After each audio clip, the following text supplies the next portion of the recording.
to Katawa Shoujo. So this is a really cute game about love. We go to a high school, we make some friends, everybody's unique, and I think it's all related to them being either... I think it's... a special school, so the most unique kids you'll ever see. Because I think it's like preteens or teenagers, so like 15, 16 age characters. Garceling, Grandmaster, Dark Buddy, Muertos, Cadence! You're just in time. This game is all about love if we play our cards right. So somebody, they paint with their feet. They're an artist because they don't have arms. That's the only prevalent character I've noticed so far. They're on the thumbnail. Yeah, so it's one of those games. I think that it has a psychological aspect to it. It's like, what is it? Something Kailand? There's an anime called Kailand. It's an older anime from the early 2000s. It's kind of like that kind of story of romance, where it's a little tragic but beautiful. Man, I used to... oh gosh, I used to cry over that series. I couldn't finish it, so I had to watch a recap summary of it. Pretty crazy anime. In the end, they grow up, become adults, but not everybody makes it. Dark Buddy says, this game's a classic. Also be careful about the not safe for work parts. Are you serious? It's not safe for work? Well, I guess I didn't do my research enough. Well, thank you for letting me know, cause... I do have a sensor. We should be fine. I think we'll be okay. Let me prepare the sensor. Yeah. Just in case something happens, we'll just do it like this. Yeah, look at their little feet! Look at their little duck chicken feet! Alright, buddies, that's in case we need it. Yeah, thank you for letting me know. Dark Buddy says the later parts are, but people stream it, so you should probably be fine. Whew, that's a relief. I guess it's not too bad. It's just a little booba jabuba. Aw, Kimchi. He's gotten so tall. Or lanky. Let's go ahead and press options. Full screen, skip on red text. I wish it could skip red text, like if we had read it, that we should skip it. Keep skipping after choices. Text speed, auto mode delay, music volume.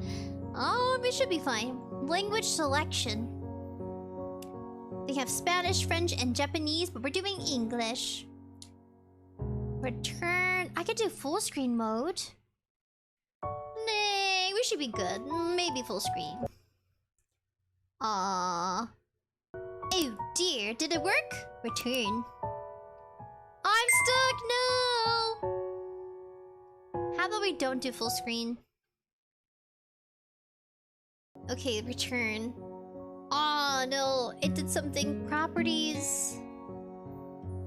Oh. Oh no, it's gone! Oh, what is that? That's weird. Oh, there it is! We're just gonna have it on, window mode. Go ahead and press start. Oh, so cinematic! A light breeze causes the naked branches overhead to rattle like wooden wind chimes. This is the popular retreat for a couple in the summer. The deciduous trees provide a beautiful green canopy, far out of sight of teachers and fellow students. Oh, so they go here to make out and stuff. Typical high schoolers, always making out in the creepy woods. But now, in late winter, it feels like I'm standing under a pile of kindling. I breathe into my cupped hands and rub them together furiously to prevent them from numbing in the cold.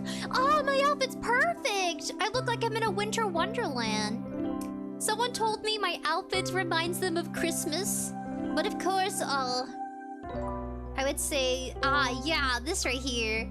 I'm Christmas themed. I could be like a, what do they call it? A fruit pudding?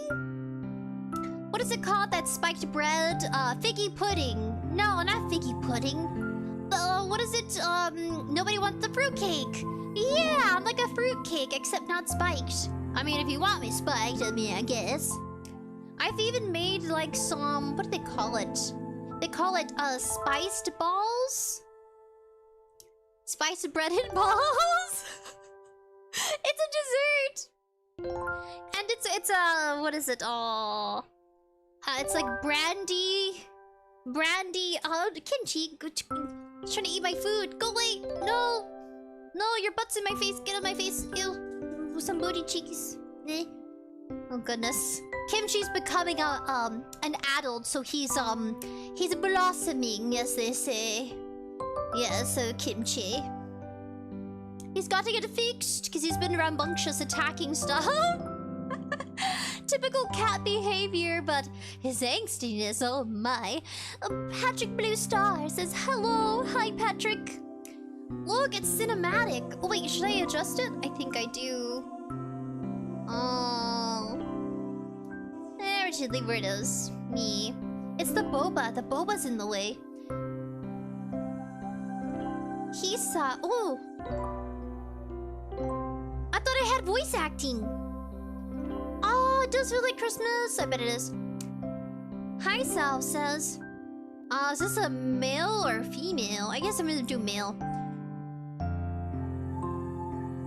Oh, just checking there's no voice acting. Just how am I expected to wait out here anyway? I'm sure the note said 4 p.m. Oh, he's meeting up with the secret admirer.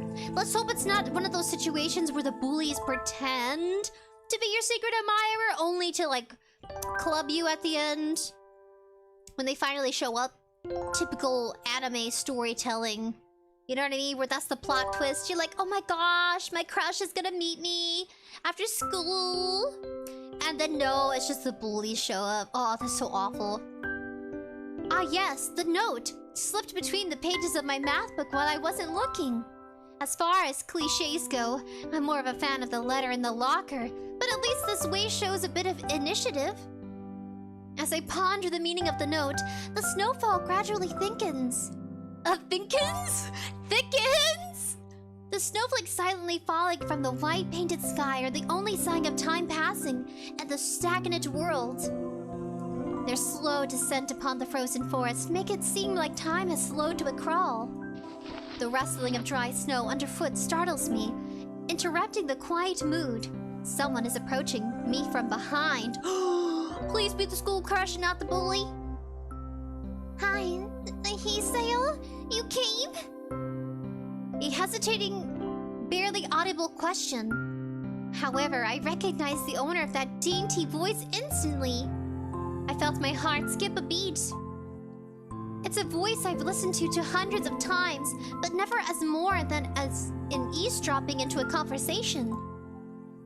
I turned to face the voice of my dreams, and my heart begins to race. I might want to move my stuff around real quick. I got...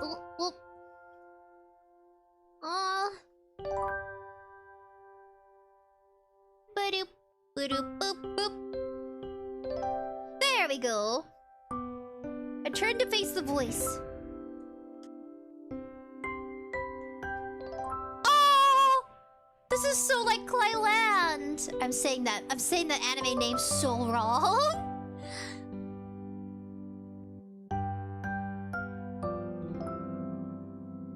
Oh gosh, it's smushed. No. What if I do it like that? Oh. That is better. That is so better. Yeah. Iwakano? I got a note telling me to wait here. It was yours?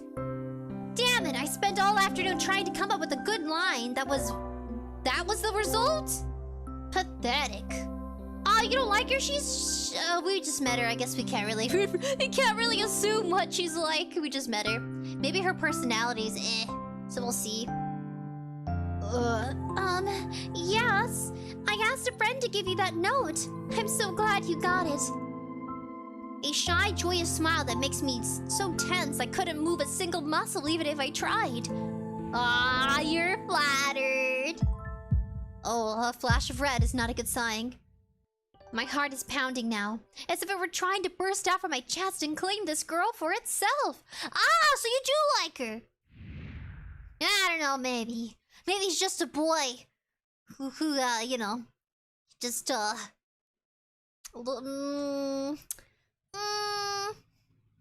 a little pervy. Or the other word, corny. So, oh, it's her, sorry. So, here we are, out in the cold. Once again, I guess I'll give it a male voice. Once again, the wind stirs up the branches. The 𝐴𝐴... what is that? 𝐴𝐴? The what? Imagine spelling that in a imagine spelling 𝐴𝐴 in a spelling bee. I always wanted to be in a spelling bee, but I suck at spelling, so I never tried. I wouldn't get past the first round. Okay, the 𝐴𝐴 noise is music to my ears. Iwanka flinches ever so softly against the gust of wind. As it passes, she rights herself as if supported by some new confidence. Her eyes lock with mine, and she lazily twirls her long, dark hair around her finger. All the while, the anxious beating of my heart grows louder. My throat is tight. I doubt I could even force a word out if I tried. You see, I wanted to know. Boom, boom. Boom, boom. If you'd go out with me. I stand there, motionless, save for my pounding heart. I want to say something in reply, but my vocal cords feel like they've been stretched beyond the breaking point. 𝐴𝐴? I think it's 𝐴𝐴. I reach up to try to massage my throat, but this only sends spikes of binding pain along my arm. 𝐴𝐴? Boom, boom. My whole body freezes, save for my eyes, which shoot open in terror. Oh, he's having a seizure! Oh! I thought it was typical anime, like, dramatic effect of, like, 𝐴𝐴? The beating in my chest suddenly stops and I weak at the knees. Oh, no. That's why it's called congenital heart, because he has heart problems. The world around me, the canopy of the bare branches, the dull winter sky. 𝑯𝑰𝑵 running towards me, all these fades to black. The last things I remember before slipping away are the sounds of 𝑯𝑰𝑵. Yeah, that's so hard to say! 𝑯𝑰𝑵 screaming for help and the incessant clatter of the branches above.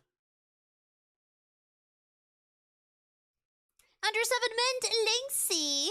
I know, this game is so gorgeous. It's down in the description below.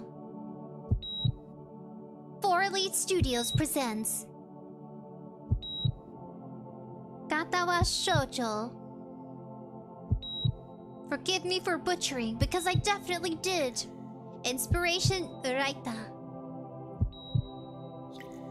And that'll be too fast. But yeah, so this person, this guy, the protagoon, he's got a sensitive heart, so he goes to a school for specially gifted teenagers that are all unique and different.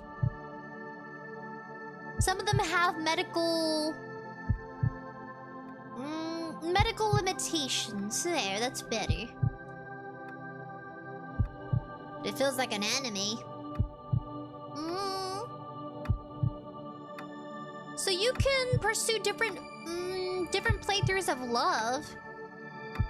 There's gonna be a lot of characters. Is it like, can it be Yaoi and Yuri pursuits of love? Can you fall in love with another protagoon? And not just protag-chan? Wow, so she confessed her feelings. And he has a heart attack. It's been 4 months since I had my heart attack. So he was having a seizure. In that whole time, I can probably count the times I've left this hospital room unsupervised on one hand. 4 months is a pretty long time when you've left alone with your thoughts, so I've had plenty of time to come to terms with my situation. Athurima. A strange word, a foreign, alien one. One that you don't want to be in the same room with. A rare condition. It causes the heart to act erratically and occasionally best way to too fast. Oh! Occasionally beat way too fast. It can be fatal. Apparently, I've had it for a long time. They said it was a miracle that I was able to go on so long without anything happening. Is that really a miracle? I guess it was supposed to be, to make me feel better, more appreciative of my life. It really didn't do anything to cheer me up. My parents, I think, were hit harder by the news than I was. They practically had two hemorrhages? Oh! Isn't a hemorrhage like usually when you gotta take a big dump and it just, you have a hemorrhoid and it's painful? They practically had 2 hemorrhages apiece. I had already had a full day by then to digest everything. To them, it was all fresh. They were even willing to sell our house in order to pay for a cure. No! They go into debt because of the health! Of course there isn't a cure.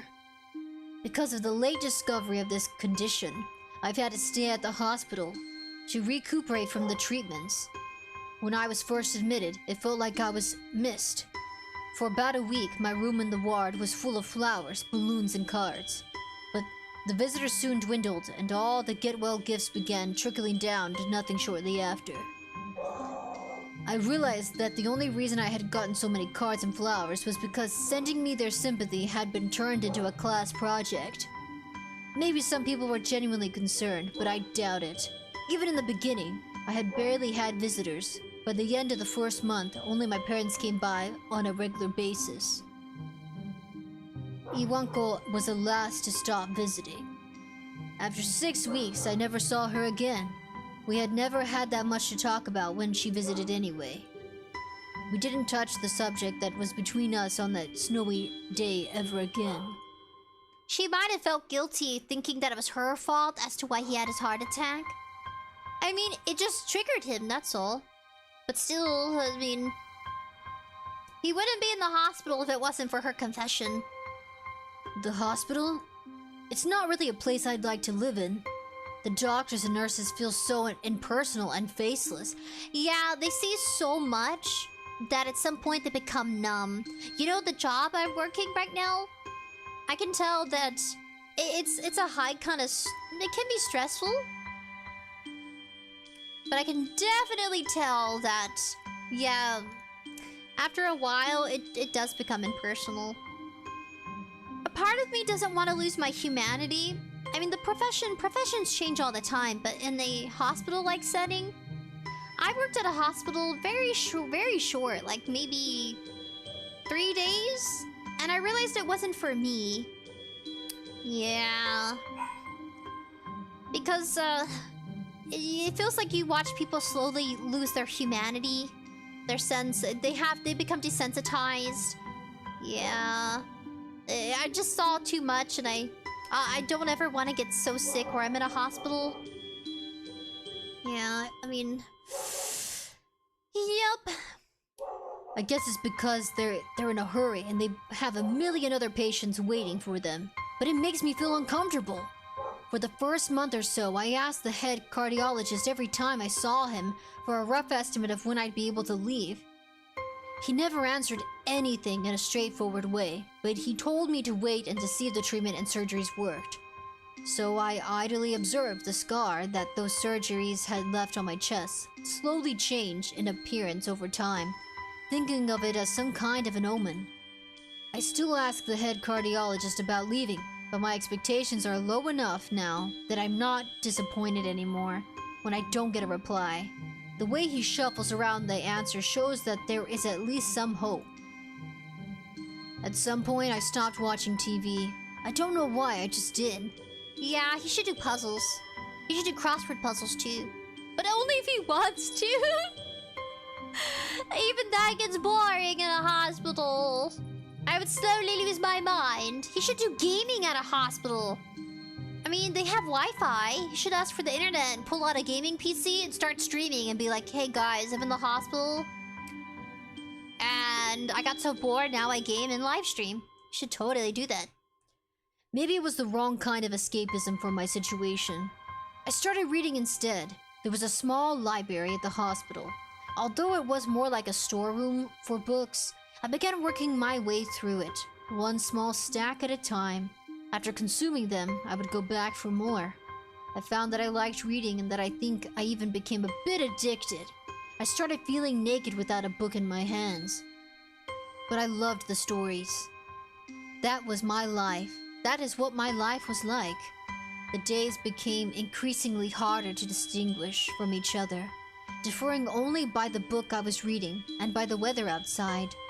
It felt like some time blurred into some kind of gooey mass. I was trapped inside, instead of moving within. A week could go by without me really noticing. Sometimes, I pause in realization that I didn't know what day of the week it was. Dang, I've had that. Summertime, back in school, when I was a kiddo. I'm sure other people felt that way too. As a kid, you don't know what day it is. Or when's the last time you took a bath? Kids can be stinky. I was once a stinky kid. But other times, all the things that surrounded me would painfully crash into my consciousness through the barrier of nonchalance, and I had to set up for myself. Oh no, I'm disappearing. There. I'm still disappearing. There! The pages of my book would start to feel sharp and burning hot, and the heaviness in my chest would become so hard to bear that I had to put the book aside and just lay down for a while, looking at the ceiling as if I was going to cry. But that happened only rarely, and I couldn't even cry. Today the doctor comes in and gives me a smile. He seems excited, but not very.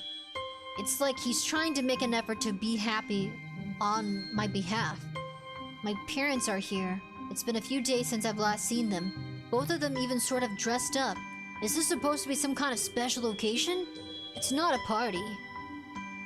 There is this ritual the head cardiologist has. He takes his time, sorting his papers, then setting them aside as if to make a point of the pointless of what he just did. Then he casually sits down on the edge of the bed next to mine.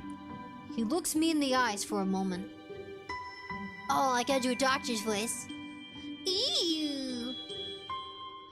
Muerto says, it says a hemorrhage is when a blood vessel breaks and you start bleeding out and assuming inside the body. Oh, I thought it had something to do with having a hemorrhage when you poop, or like when you have like a bad time of pooping. When you have a hemorrhoid. I thought that's what it meant. Well, I learned something new today, thank you, buddy. Dark Buddy says it takes a certain type of person to be able to do that kind of job. Yeah, I couldn't do it. Yeah, no. It was too much, it was too emotional for me. Doctor says... Hello. I'm gonna say 𝐻𝐿. Hello, 𝐻𝐿. How are you doing today? Sorry, my voice has to drop extra deep. I don't answer him, but I smile a little back at him. Oh no, can I just give the doctor my voice? I'm just doing my voice instead. I believe that you can go home. Your heart is stronger now, and with some precautions, you should be fine. We have all your medication sorted out. I'll give your father the prescription. Imagine me a doctor? Maybe not in the medical field, but in a different major? Oh my gosh. Imagine me, like, literally walking up to you and be like, here's your prescriptions. So weird. I don't think I could imagine myself with such an important job. Time sensitive, always working. Linksy says, dude, being a doctor must be very, very stressful and just plain sad because you watch people die. Yeah, so instead of telling them they're gonna die, you're just like, there's hope. Yeah, because you don't really know until it happens. The doctor hands a sheet of paper to my dad, whose expression turns wooden as he quickly reads it. So many. I take it from his hand and take a look myself, feeling numb. How am I supposed to react to this? Resting my voice because I keep trying to drop it. What is this? 𝐷𝐿𝐼𝐵𝑰𝑚𝒀 fatigue. Oh my gosh, what? I feel confused. Wait, there it is. I feel confused. The absurdly long list of medications staring back at me from the papers seems insurmountable. They all blend together in a sea of letters. This is insane. Side effects, adverse effects, contradictions, and dosages are listed line after line with a cold precision. I try to read them, but it's futile. I can't understand any of it, attempting to only make me feel sicker. I felt that way. When we do 3D games like Portal, and you're moving around because you have the camera where you get different angles, I get so nauseated. Oh! My mouth is like, huh? All this for the rest of my life, every day? Kimchi, he's laying on my lap, so cute. Alright, time to drop my voice. I'm afraid that is the best we can do at this point. However, the medications are always being developed, so I wouldn't be surprised to see the first list fade over the years. Years? What kind of confidence booster is that? I'd have felt better if he hadn't said anything at all. Our doctor voice. Also, I've spoken with your parents and we believe that it would be best if you don't return to your old school. What? Please, calm down. 𝐻𝐸, listen to what the doctor has— Oh, it's the dad. Dang it! Please, calm down. 𝐻𝐸, listen to what the doctor has to say. Calm down?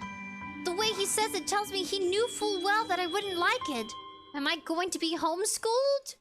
That's not so bad. I knew a lot of people who were homeschooled. They turned out fine.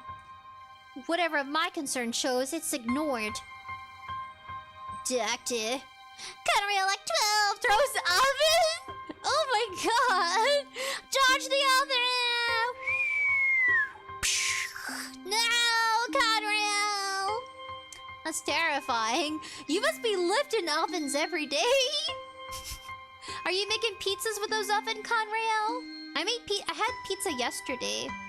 I got some frozen pizza from a grocery item list. I just like randomly started putting stuff on the grocery list.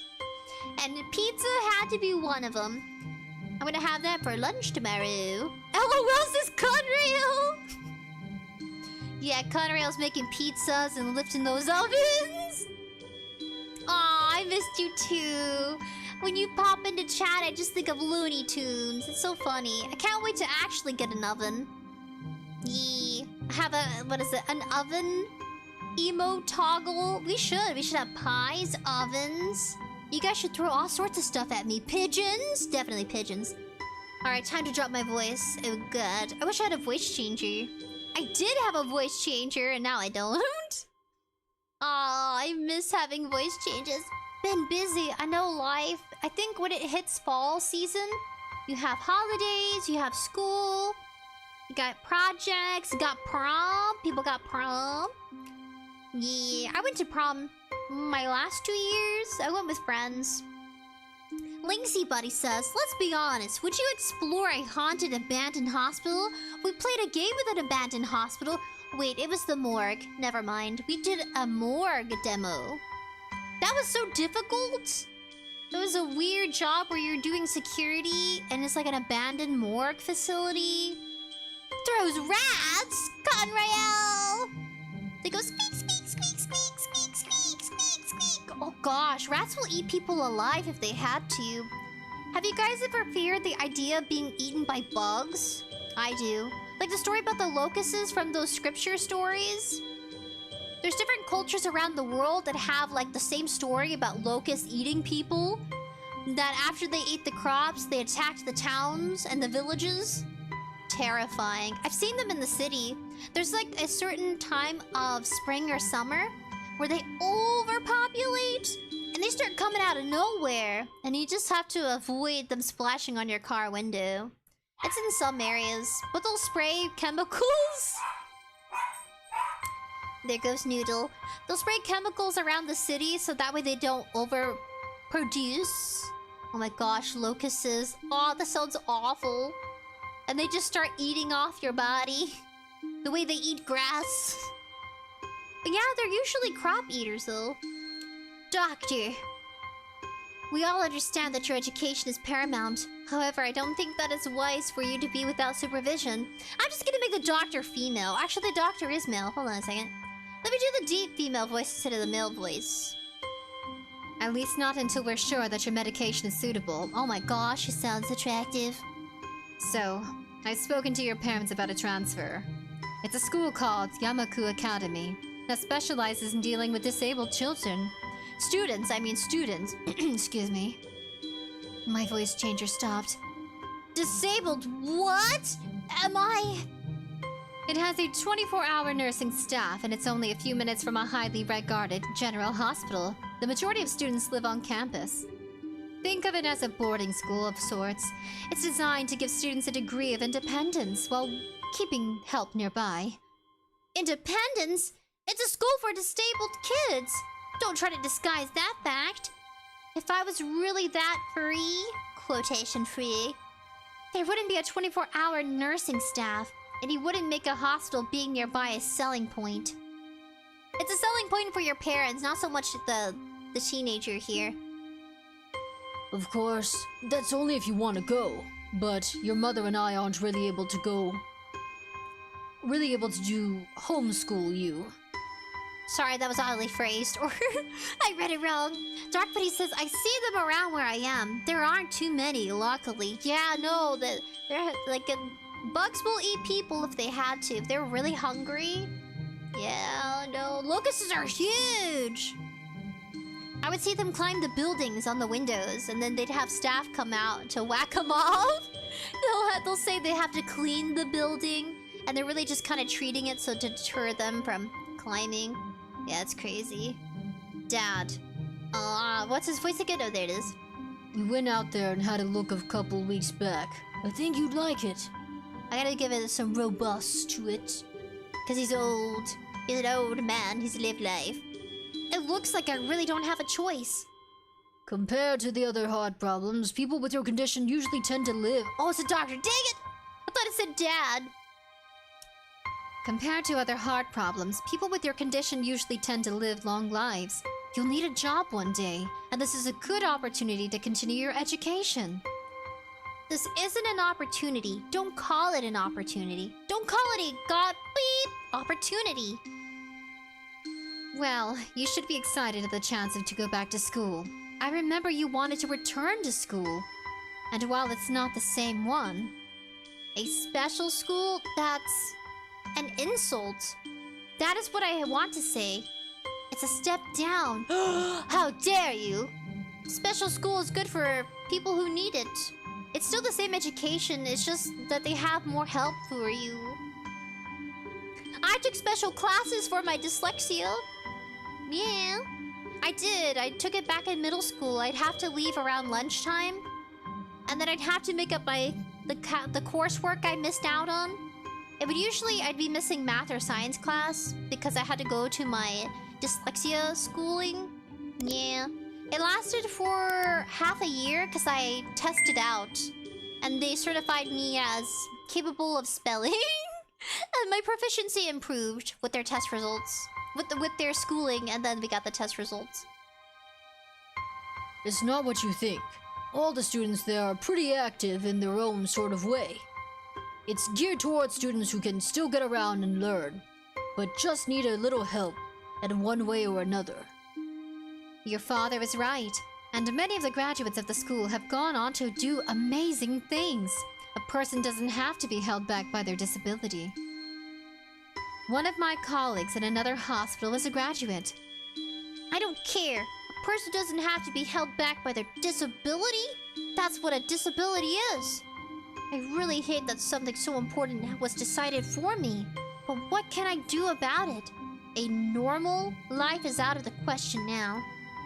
It's funny. I'd always thought my life was actually kind of boring. But now I miss it. I want to protest. I want to blame this lack of reaction on shock or fatigue. I could easily yell out something now. Something about how I can go back to school anyway, but no. I don't say anything. The fact is that I don't know, it's futile. I look around the room, feeling very tired of all this. The hospital, the doctors, my condition, everything. I don't even see anything that could make me feel any different. There really isn't a choice. I know this. But the thought of going to a disabled school? What are those even like? As much as I try to put on a positive spin onto this, it's very difficult. But let me try. A clean slate isn't a bad thing. This is all I can think of to get me through this. At least I have something, even if it's a special school. It's something, it's a fresh start, and my life isn't over.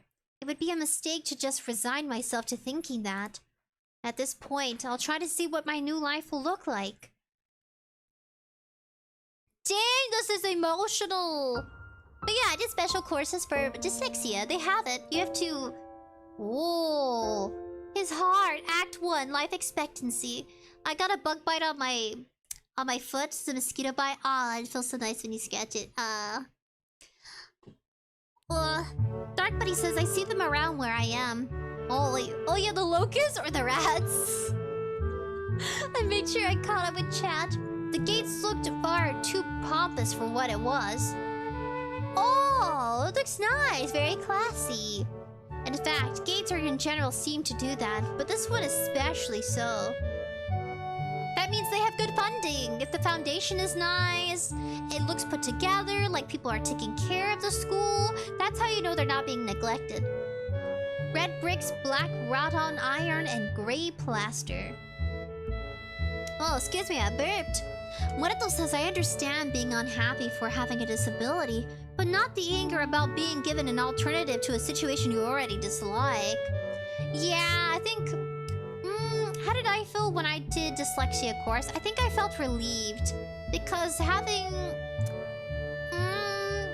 a curveball, even like one of those... Like for me, it has to do with my brain. The way the neurons work in my brain are so abnormal that the teaching methods they have in school don't really get through to my skull. And yeah, the way they teach doesn't work for everybody, which is what really put me behind. So yeah. But I also did have some difficulties when I was born. I was born suffocating and bruised. Yeah, I was a gray alien baby when I was born because of the lack of oxygen and circulation. It's because AI mother, she pushed herself too hard, and if you carry heavy things during your pregnancy, it can cause the umbilical cord to move around your baby, and that's what happened to me, which is why it turned out special, which is fine.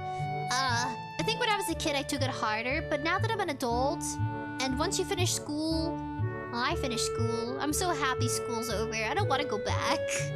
I never really enjoyed school. I made it through though. I graduated. I got my degree. Yeah, if I can do it, you guys can do it too.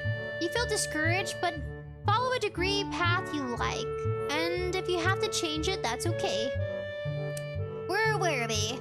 Oh yeah, stumbled into a hole that didn't feel welcoming at all. I mean, it feels professional. I wonder if it looked like that. I wonder if it looked like that what a gate for a school should look like, but couldn't really decide. Probably no. Oh, Kimchi was Phil. He's so long. Now he can't fit in my lap anymore. Of course, I didn't want to get stuck on thinking about the gate for too long, so I entered through it with a brisk pace that felt surprisingly good. Moving forward feels good. So I walked towards the main building of Yamaku Academy with this brisk pace. I'm alone, as my parents are taking my stuff to the dorms, and there's supposed to be someone waiting for me. Oh yeah, it's like so they're just like Kimchi like trying to eat me, a little weirdo. Be gone, Kimchi! He's trying to eat my arm, a little weirdo. The grounds are incredibly lush, filled with green. Cannibalism! I guess because we're not the same species, it's not considered cannibalism. It doesn't feel like the kind of grounds a school should have. More like a park, with a clean walkway going past trees, and the smell of fresh cut grass, and all other park-like things. Also, they invested in the scenery, nice. Because if you're gonna be stuck there like a boarding school, away from family... I'm guessing that they have students, but it's not like by the thousands, it's probably by the hundreds. Words like clean and hygienic pop into my mind. It makes me shudder. What? You should be thankful it's not trashy. I swear, Protae-kun.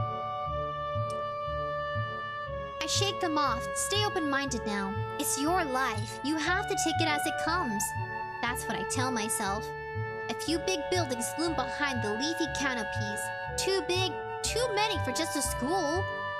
Everything seems off. It's different from what I thought I knew about schools. It looks luscious and fabulous. It looks like a university. It's an uncanny valley. Even though I was told this is my new school, in the back of my head it doesn't feel like one. Aw, they're just being negative. I wonder if the feeling is real, or caused by my expectations of a school for the disabled. Oh, okay, Kimchi's gotta go. He's trying to, he's biting me. Get down. Boop. He only wanted my snacks anyway. They're mine, Kimchi. They're spicy. I'm eating...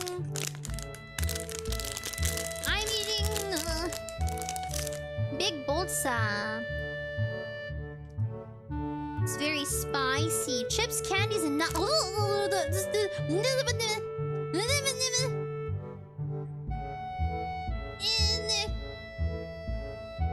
No. Oh my gosh. Alexa responded to me. Of course it's not Alexa, but it's Alexa's cousin. I can't say their name without them reacting to my voice. Chips, candies, and nuts. Fiesta mix. Yee. I'll put that aside. It's very picoso. Speaking of that, I don't see anyone else here. It's kinda eerie. It makes me wish there was somebody here so I could anchor myself to something tangible instead of having this feeling that I stepped into another dimension. The trees hum with the wind, and the green hues flashing all around me catch my attention. It makes me think about hospitals again. How they say that with the operating rooms are painted green because green is a calming color? So why am I feeling so anxious despite all this greenery? Only after I stand in front of the haunting main building, I surprise myself by realizing why the gate bothered me. It was the last chance I had to turn back. Even if I had no life I could return to. At least you get to still go to school! Not everybody gets to go back to school with their disability. But still, after entering, there was absolutely no way I could go back anymore.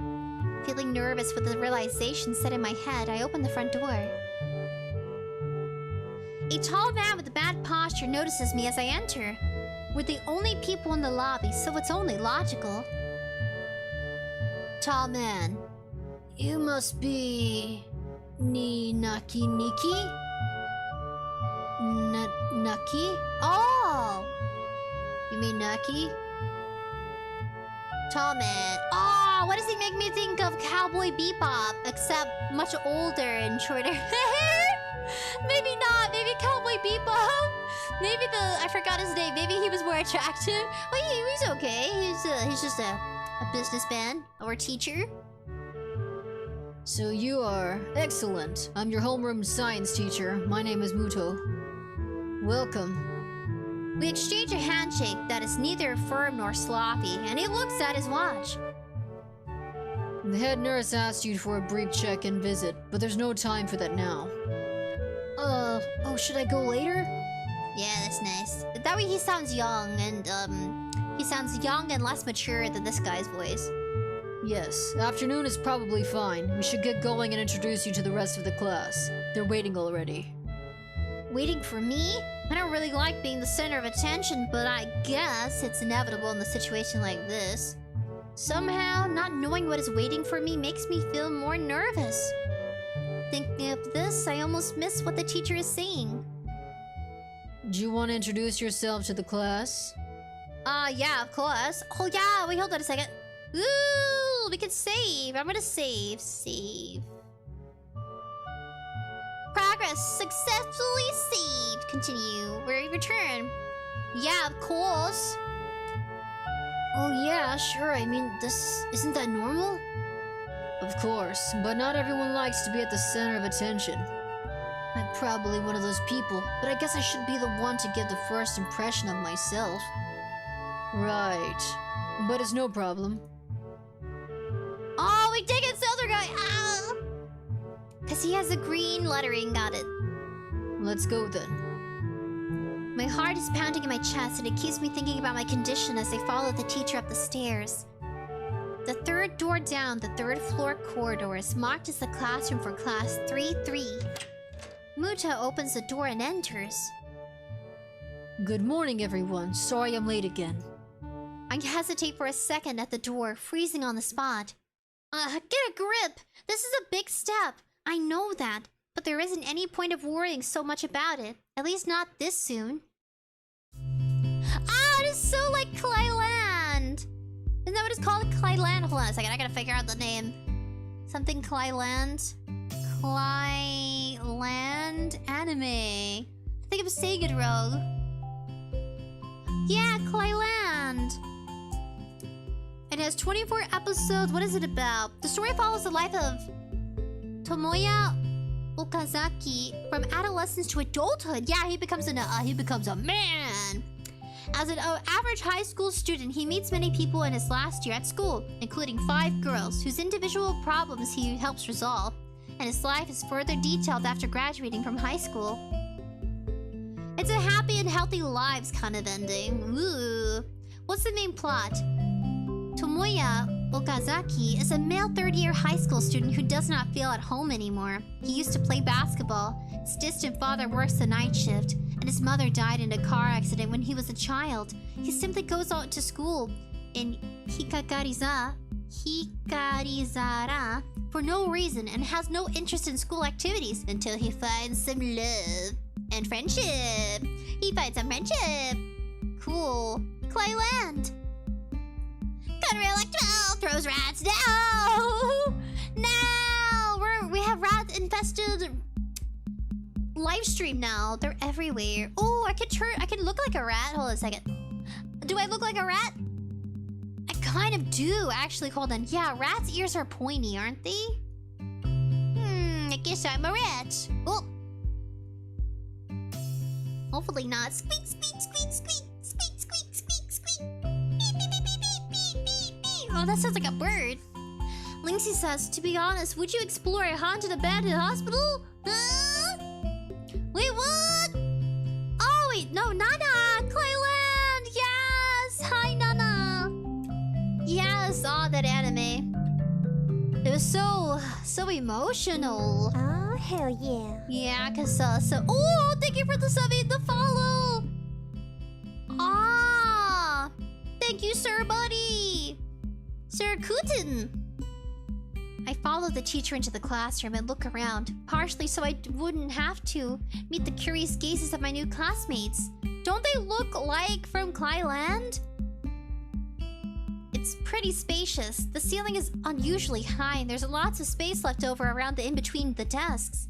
We enter the wall. Wait, an entire wall is taken up by blackboards and the high, old-fashioned windows only make it seem larger. The students' desks are just standing wooden desks with a shelf underneath for books and wooden chairs with metal frames, simple and efficient. I stop walking in front of the classroom and face the other students. They all look normal, like students in any other high school, but then why would they be here? They're probably just like me and have something wrong with them, only it's not just immediately obvious. Then I notice that one of the girls seems to be missing the thumb of her right hand. It's a little jarring. Oh, it could have been an accident. Just imagine being a little different and everyone rejects you. Oh, there's a sleepy kid. Despite the natural tendency to listen when someone's talking about you, I tune out the teacher's speech halfway through while he introduces me into the class. I notice a flash of dark hair and see that someone is looking at me. A girl with really long, straight hair that is pretty eye-catching. She sees me looking back at her. She covers her face with her hands as if it will make her invisible. There's one boy with a cane leaning against the lockers at the rear of the class. It's weird seeing someone so young with a cane. Another girl seems to be making some weird hand motions. Sign language? She peers at me over the rims of her glasses, then looks back to whatever she's doing. She's kind of cute, so the cheery-looking girl with pink hair sits next to her. She's really hard to miss. I don't know how I didn't notice her the moment I walked in. Please, welcome our newest classmate. He claps his hands and so he does everyone else. Wait, what? He claps his hands and so does everyone else, except one girl in the first row. He has only one hand. I cringe a little, but hide it by bowing in thanks for the applause I did not deserve. A collective silence tells me that I should open my mouth now.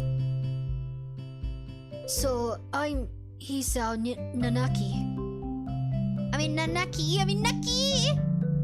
Patrick Blue Star, thumbs up. Aww. And after that, my hobbies. Oh gosh, my voice changed so quick. My hobbies are reading and soccer. I hope to get along with everyone, even though I'm a new student. And after that, I'm being so boring. This is exactly like every self-introduction ever. I should say something more exciting. I end up saying nothing, and the teacher picks up from there. Everyone seems to be satisfied, even with that little I said. Though a few girls are whispering to each other, throwing glances at me. It could have gone worse. I listen to the teacher as he drones on about getting along while letting my gaze sweep across the classroom. Everyone seems to be listening to him intently, and when he's done, they clap their hands again, which feels like a weird thing to do. The first row girl claps on this round, with her one hand against the other wrist. That ends in a bandaged stump. Oh, so it must have been recent for her to be here too, if it's bandaged. It makes me feel a little bad. Yeah. So some people here, some students have it externalized where it's obvious, and his is internalized, so he probably looks ordinary to them. They're actually probably whispering about what he has going on. Muta! Like the cat from... what is it? It's called The Cat's Return? Or the Whisper of the Heart series from Studio Ghibli? I love Muta, he's so chunky. He's a big chunky kitty. Muta. We're going to be doing some group work today, so that'll give you a chance to talk with everyone. Is that okay with you? Yeah, this is fine with me. That's good. You can work with Hika... oh my gosh, this is bad. I'm just gonna butcher everything. Hakamichi, she is the class representative. She can explain anything you want to know. And who else would be able to do that better, right? How could I know? The teacher passes out the day's assignments and announces that we'll be working in groups of 3. It hits me that I don't know who Hakamichi is. Slow, the teacher seems to catch my helpless expression. Alright, Hakamichi is right there. Shinzune Hakamichi.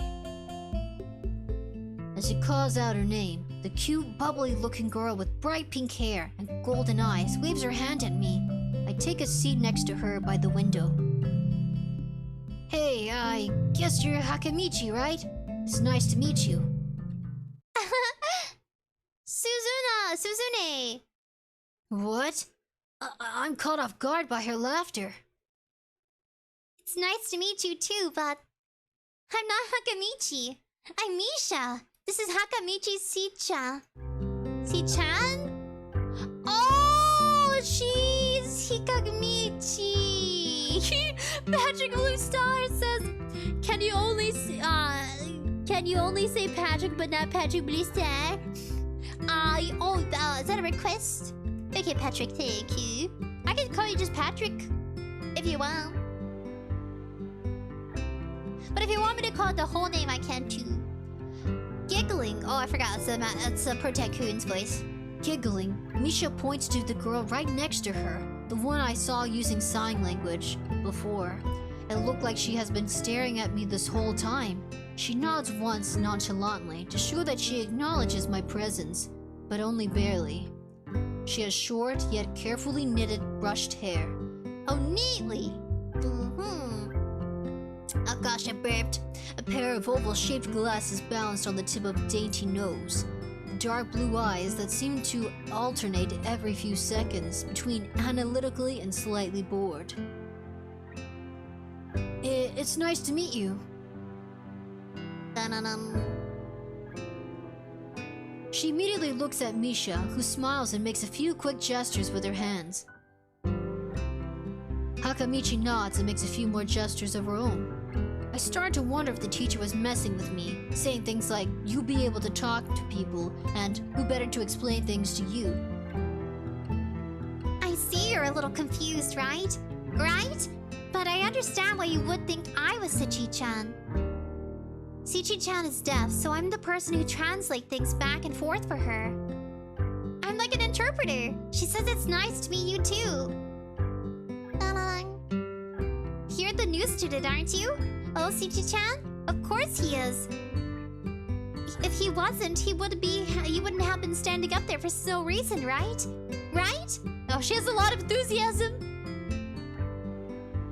He seems like a very interesting person, doesn't he? I know there was going to be a new student, but we didn't know you would be here today, so soon. Hichi-chan, right? Hichi-chan? Yep, it fits, doesn't it? Did I say it out loud? It's just a surprise. I've never liked that nickname.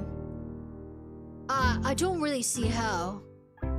It fits. You look like I imagined.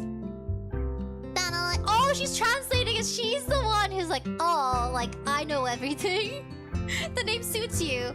Oh, it's cute. So she's just repeating what she's communicating. Got it. Yeah, you look just like Kichi-chan. I wonder why everyone seems to think so. Hakamichi taps her fingers on the desk to get Misha's attention. They gesture back and forth to each other excitedly with their hands a blur. That's why they were looking at each other while he was being introduced. Oh. Misha seems a little overwhelmed. Oh, sorry about that. Sichi-chan wants you to know that she's the class rep, so if there's anything you need to know, you can feel free to ask her. Do you like the school so far? We can show you around like a little if you haven't had the time to walk around and familiarize yourself with it. Misha stumbles with the hard word a bit, making it stick out in her otherwise fluid translation. Thanks, that would be pretty helpful. Yeah, I just kind of came straight to class today. That's no good. You should always try to learn as much as you can about where you're going before you go there. Not just with school either. It's because his parents planned it, so he wasn't really excited or interested enough to do some sleuthing. Discovery.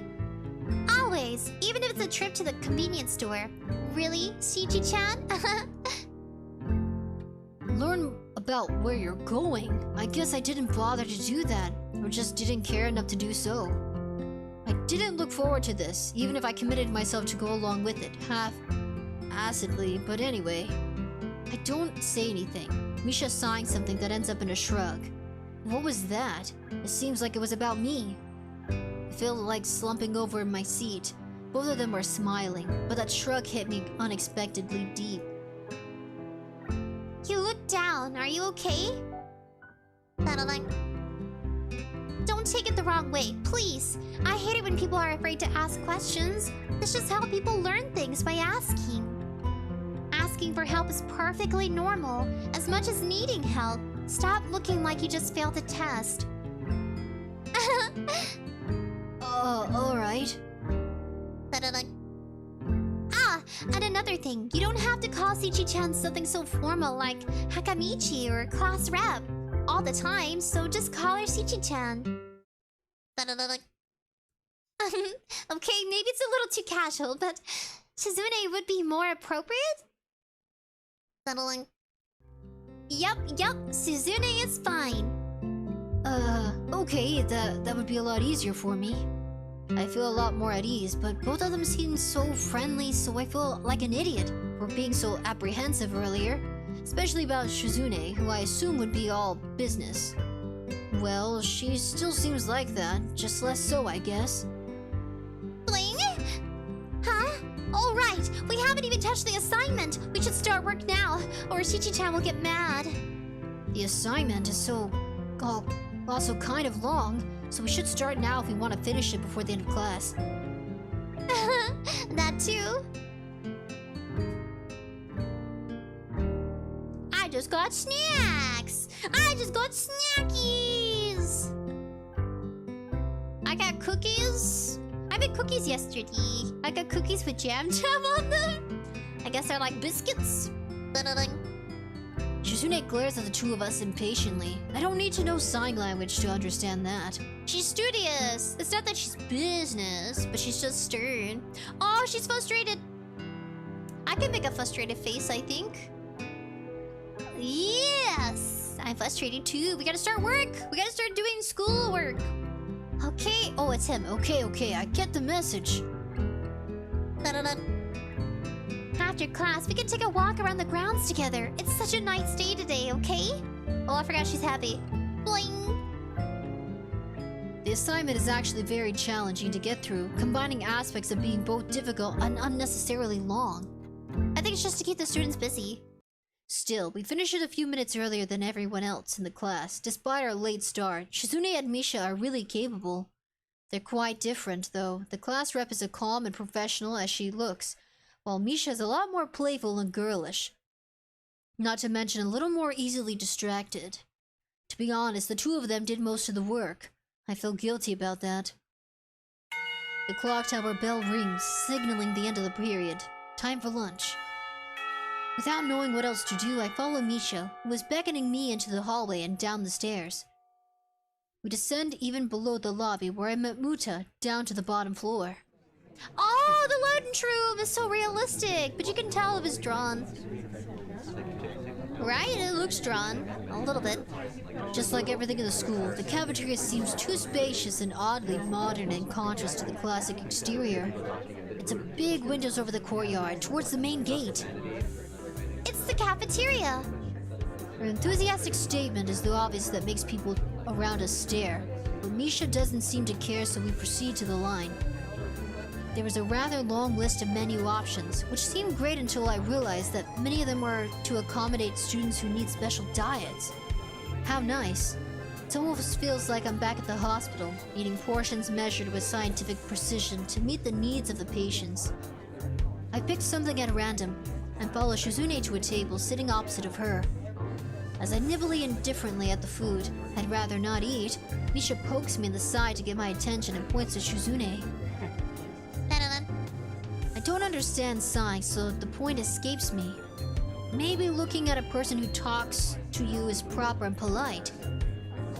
Do you want to know something? What? About anything. We're guides, so you should ask if there's something. I wonder. Ask about Shizune's deafness. I think I got everything I need to know. Ask about the library. Oh, let's ask about the library. Well, let's save real quick. Because I bet depending on what you choose, it'll determine everything. I want to ask about her deafness. But I feel like they're being polite. Let's ask about the library. Oh yeah, is there a library in the school? Lately I've got into reading a lot, so I'd like to check it out. Misha gives the kind of frown that makes it clear she doesn't consider reading a healthy hobby, but then picks up her smile again. There is. It's in the second floor. We can show it to you sometime. Thanks. I return to my food while the girls talk between themselves. Misha and Shizune sighing back and forth very animatedly, throwing sideways glances at me, but Misha refrains from translating. Maybe they are talking about some secret girl stuff or something. I quickly notice a conversation in this sighing is not enough to fill a silence. Oh. We arrive in the classroom early, but we're not the first. The dark-haired girl I noticed before slumped over her desk at the last row. Ah! Oh, her face is burned. She's probably a burn victim. That's why she's so shy. Oh. That's why she has bangs. Oh! It is like Kylan, except more emotional, because there's people who they're going through some stuff. She jumps a little when Misha crashes into the room with the elegance of a rhino. She shrieks deeper in her seat. I can feel her tension all the way from here, as if we're slowly turning into a stone just from our presence. Misha and Shizune either don't notice or don't mind it, as they walk directly past her to their seats and begin to converse. High school girls, typical high school girls. They're super loud. I left wondering about her, even when the classroom slowly fills with other students and finally the teacher. Getting into the rhythm of school feels strange. It's as if my brain remembers how this is done, but my body doesn't. He did spend like how long? Many months in the hospital? He probably returned to school in the fall, but during the spring semester, instead of returning back to his studies, he probably missed it, so he's probably got extra work to catch up on. Maybe that's why they admitted him back to this school. Or yeah, admitted him back to this school because they would understand why he has a break in his schoolwork. That way he can graduate on time. Towards the end of class, I start yawning and counting the minutes left. I shouldn't be this tired on my first day of school. Maybe it's the long time I've spent in the hospital that made me like this. I'm even feeling physically weak and lifeless. It's so much reading. But for you guys, worth it. I'm used to commentary on games where games you can be a little mindless, but this one I have to I have to be conscious about pronunciation. Now some of these words really get me though. Alif, hello buddy. Yo, Sprinkles has left. I'm drinking cucumber agua fresca. It's like a lemon lime. So in agua fresca, you can even purchase it pre-made. It's like powder. I mean, most of the ingredients seem pretty natural, but of course, like, you know, gotta add some water to it. So good. We had a baby shower for the family this past Sunday. We should do more chat time too. Alif says it's been so long since I've been here. I know, some of you guys have been absent. I missed you. We can have an intermission because my voice, I gotta parch. I'm a little parched. I gotta drink some cucumber water. Surprisingly, it's good. It's a little sour. For lunch, I ate these salty vinegar chips. Like the fancy kind. Like fancy vinaigrette. There you go. Oh gosh. Vinaigrette. That's another way to say vinegar chips. My mouth was so dry, I bit my cheeks. Yeah, I hate when I bite my cheeks when I'm eating food. But this cucumber agua fresca, it's, I guess because of the lemon. It's supposed to hydrate, but my mouth feels dry. I feel dry like a desert. Before long, the final bell rings. School is finally over for the day. Besides me, Misha and Shizune are having a sort of conversation. Having a short conversation. After a bit of deliberation, Misha turns to me. Unfortunately, we can't stay and show you around today, Hee-chan. We've got to hurry already, since there's a lot of work for us to do. Oh, she's school rep. She's school rep representative, so she has activities to tend to. And because she's a translator, they have to be paired off together regardless of what's going on. Got it. She looks like Mommy from Madoka Magica. Mommy was blonde, though. It's the curlies. It's like French fry curls. Like when you cut out the potatoes, the papitas, and they look all swirly. You'll find your way around here, I'm sure of it. Wait! The teacher said I had to see the nurse. Where do I have to go? Is that so? We can at least show you that much. Come on, the nurses have their own building, so we have to go outside.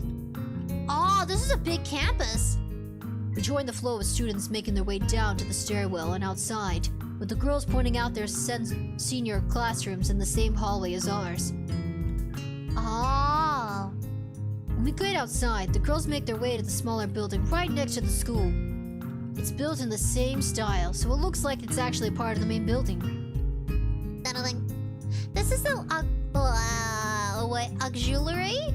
This is the auxiliary building here. There's a lot of official and important stuff inside, like Yamaku Foundation office and all the nurses' offices. They even have a swimming pool. How is that official? Don't be silly, Hee-chan. It's for physical therapy, of course. Anyway, all the nursing staff facilities are in here too. The head nurse's office is on the first floor. You'll be fine from here, right? We'll be going. Then see you tomorrow. Yeah, thanks. Bye. whole building for stuff that has nothing to do with the actual education? I guess it's necessary for a place like this. I walk in, hoping that this is really be the only quick visit that, like the teacher said. On a white door on the left is a green cross with the text reading "Head Nurse" and a nameplate. A voice from inside responds to my knock almost immediately, but I can't quite make it out. Is it gonna be one of those attractive nurses like it is in every anime? It sounded like a bit like an invitation to the open door, so I invite myself further in. You know what I mean? Because there's already stereotypes. Grande master, says He-chan. Nana, says pink spaghetti hair. Yes, the pink spaghetti. Now I'm pink. I'm kind of like a Fuwaisha pink. She was like baby, what do they call it? Coral pink. It's kind of what she had. It was a little bit like, a little reddish. The room is not large and it smells strange. A friendly-looking man turns around on his office chair to face me as I enter. Oh, it's a male nurse! His desk is neat and tidy, but the bin under the table was overflowing with used medical utensils. There are at least a dozen coffee cups rings lingering on the desk. Ah, smiling man. Why, hello there. What can I do for you today? He's a young-looking and sort of rugged, but the dimples in his cheeks wash that impression away from his smile. Oh, he is a little rugged. Yeah, he doesn't brush his hair. Are you the nurse? He smiles like a person who has heard this many times before. Hundreds of times. Smiling man, so he is a nurse. Oh! He's a male nurse. Why, yes, I am. It says so on the door, no? You can call me by my name or just the nurse, like everyone else does. Of course, I shake off my confusion, realizing I probably should grab his extended hand. His handshake is rather firm and friendly. Right, I'm a new student and my homeroom teacher told me to come and meet you. My name is Hiseo Naki. His eyes light up with revelation and he snaps his fingers. Oh! Oh, you're that Naki. I was just reading your file in the morning. Some kind of chronic arrhythmia and related congenital heart muscle deficiency, right? He gestures me to sit down in a vacant armchair in front of his desk. Yes. Good.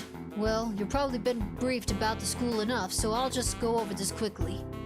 We'll have all kinds of facilities available, mostly physical therapy and such. There's always someone from my staff around, even at night, so never hesitate to call us if there's a problem. The famous 24-hour nursing staff. Wow, this is like a hospital. Well, not exactly. For instance, we don't do brain surgery here. His joke feels out of place, but that I'm left thinking why he even said it. Yeah, it's just that it's really weird to have so many medical people at the school. You'll get used to it. I'm not sure of that myself, but I don't let the nurse know it. Now, let me just find your file again. While he searches for something from his computer and scruffles stacks of paper around, I gaze my eyes wander around the room. It's the epitome of generic, I'd like to say. Beige walls and ceilings, dark gray lamination flooring, and all that equipment you'd expect from a school nurse's office.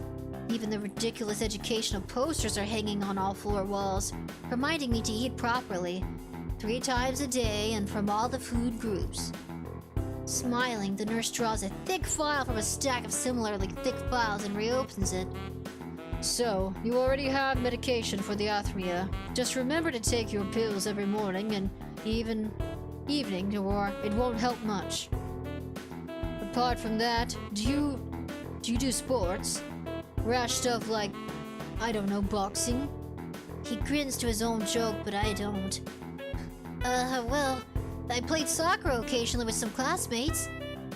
Alright, I'm afraid I'm going to have to recommend you refraining from doing that, at least for the time being. Oh, my lack of reaction. Oh, sorry, it's him. My lack of reaction makes him raise an eyebrow. But really, I'm not too bothered by him forbidding me to kick around a ball. I guess I never did it out of burning passion for the sport, just to have something to do.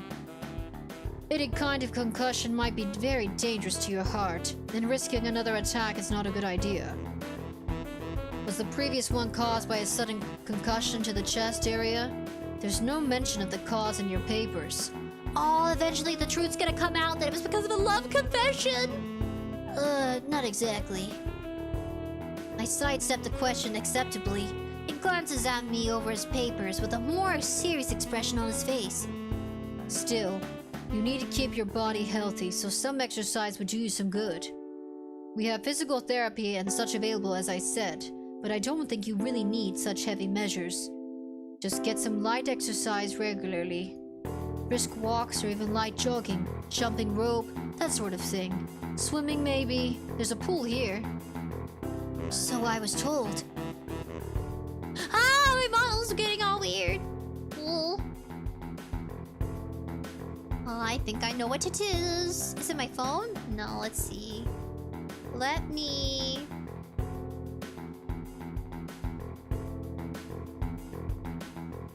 Did that help? Ah, I'm back! Oh, it's a little slow, but that's okay. Let me reselect the V-Bricker. Ah! Whoa! Is that too... Oh, it's a little weird. Ooh. Let's just do V-Bricker. Ah, much smoother. Ah, doctor. You were very good. At any rate, I'm sure you've been told this before. You just need to take care of not to overexert yourself. He wags his finger to emphasize the point. No need, really. I've heard this thousands of times already. Absolutely no unnecessary risks. Take care of yourself. Okay. He goes over my papers one more time and sets them on the desk, obviously content. Good. That's it. Then come meet me if you ever needed something. That mustered out before I can even realize it. A quick visit indeed. I ended up standing in front of the main building in the luxurious building. Although, in my eyes, they still look one and the same. It's the first real look I get at the other students, so I watch people coming out of the school, going forwards towards the gate or the dorms.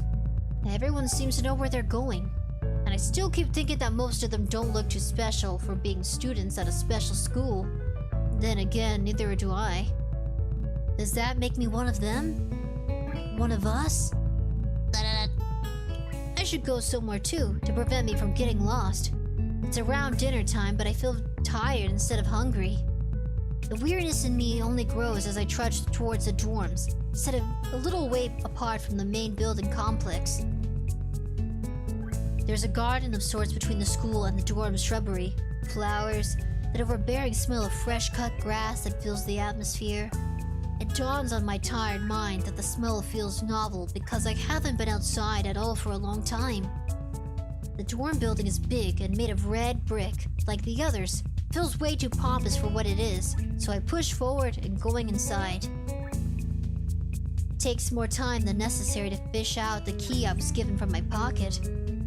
Room 119. Despite the ornate exterior, the inside of the dorm is fairly new, functional, and boring. Just like in the main building, the halls and doors are wide to accommodate wheelchairs. The same goes for the elevators at the ends of the hallways. I poke my head around the corner of the common room door. Inside, a few students are watching the television. One nods and gives a quick hello before turning back to the TV. Seems that only the girls around here are sociable. I suppose that's perfectly fine with me. I climb the stairs to the upper floor. Here, some small corridors branch off from the main hallway. Each of these minor halls seem to have a toilet and shower, as well as 4 rooms. Ah, so they have common areas, so common bath areas and showers. About halfway down the hall, I spy room 119. The nameplates on the rooms adjacent to mine are blank. I guess there are just 2 of us here. Light shines from below the door room 117, so I knock lightly. Hello? Is anyone home? Alright, giving it my voice. From inside, I hear a few movements, then the clicking of way more locks than I thought these doors had. After a moment, the door squeaks open. It's like Harry Potter! Hufflepuff! And they're dorming. Cool. Fancy buildings. I don't know, circle glasses? Hufflepuff pattern? I just think of Harry Potter. A besticled boy standing in the doorway. He's looking at me intently through his extremely thick eyeglasses. Who is it? Bespectacled Talnate. Blind? No, at least not completely. Why would he have eyeglasses if he was? He leans closer to me until our noses are almost touching. His breath stinks of garlic. He probably ate some hummus. Delicious. 𝐻𝐿. 𝐻𝐿. I'm moving into the next room. I thought I should introduce my... His face suddenly brightens in realization, and he stands back upright, thrusting his hand out in a smiling greeting, almost straight into my diorama. Oh, sup, dude? The name's Kenji. Hi. I take Kenji's sweaty hand and shake it, still a little rattled by the sudden change of attitude, and 𝑯𝑨𝑽𝑬 welcome. Well, there are some suspicious-looking people going in and out of your room earlier. It was probably my parents. Your parents? You sure? Cause it could have been some other people too. You can't judge a book by its cover. His out-of-place proverb is left hanging between us awkwardly as I try thinking of a way to respond. I'd say the chances are high enough. He shudders and makes some exaggerated hand gesture. You're a brave man, 𝐻𝐿. Me? I don't think I could trust the chances. The only one I trust is myself. Does that mean I shouldn't get to know you either? He thinks about this for a while. A wise decision. Damn, you are smarter than you look. Probably. What do you look like? I hope not smart. He squints his eyes, leans closer again, but I lean backwards to dodge it. Never mind, it doesn't matter. With that, he turns, fumbles around for a moment in search of the door handle, and shuts the door behind him. I slide the key into the lock of the door marked Room 119. Bleak beige walls, white linen, and desk made of some type of light wood. Ugly curtains. I love the bed color. It's nice patterns, floral. It's no one's room and personal like my hospital room was. My bags are sitting on the floor of my bed, looking a lot emptier than they did this morning. The closet is sitting open, stocked with my clothes. Also, it seems that there is a number of school uniforms hanging there as well. I noticed pinned to the sleeve of one of the shirts. Hi, Hee-chan. We unpacked your things and made your bed. They said that if these don't fit, then you should go to the office tomorrow. If you have any problems, you can always call us. Love, Mom and Dad. Well, at least I don't have to worry about unpacking. I kinda hoped I would have. Then there would be something to do. It's still too early. I put the note down on the desktop and lie down on the bed, feeling drained. It's the first time he's probably walked in ages, long distances. Lying there makes me want to read something, but I have nothing with me. I wonder if the hospital I wonder if the hospital conditioned me for wanting to read whenever I have nothing to do. The restless urge just keeps growing until I have to stand up. Maybe it's stress or something. I was pretty nervous about it before coming, and for the entire day too. I still am, I think. Damn, I have to distract myself somehow. I won't be this unnatural all the time. Tomorrow, I'll go borrow some books from the library. Yeah, I'll do that. But for now... The bottles of medications neatly arranged on my night table catch my eye. I pick up one and shake it to hear the contents rattle inside, and then read the glued-on pharmacy label.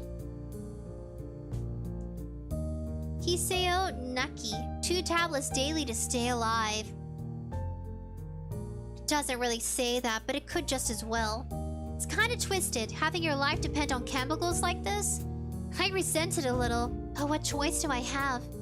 With a sigh, I begin my new daily ritual of taking the right number of pills from each bottle. bottle, being careful to check the correct dosages. Da-da-da.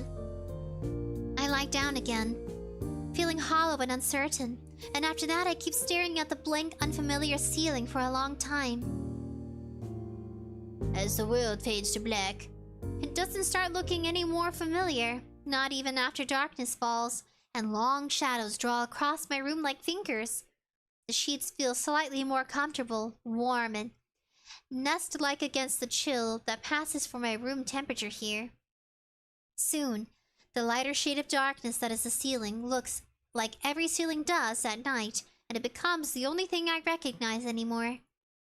The night beckons me to sleep, and I feel the coldness of unfamiliarity and fear creeping up my spine once again. I keep drifting further away from the world I knew. Oh, they'll get used to it. I'm gonna eat a cookie.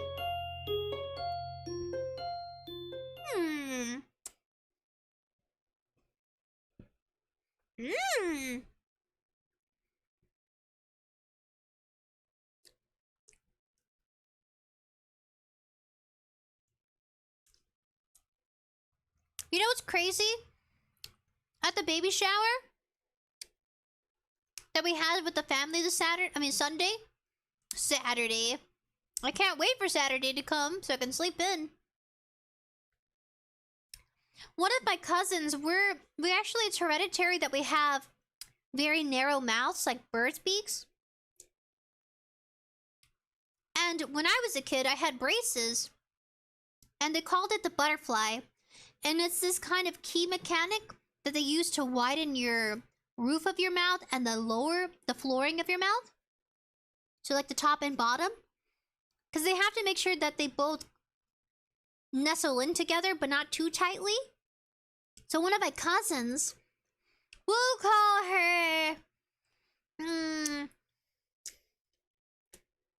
We'll call her Pib, because that's her favorite character from Smiling Friends. We'll call her Pib. I think it's Pib. There's Dib and Pib. I think it's Pib. The one that's full of enthusiasm and love for the world. Well, she was telling us that she used a fork to measure.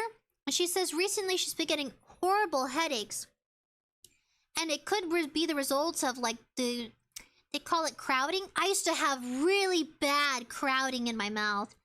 I looked like a pug because I had an underbite. Thankfully, she doesn't have an underbite. But we still have the hereditary very narrow mouth.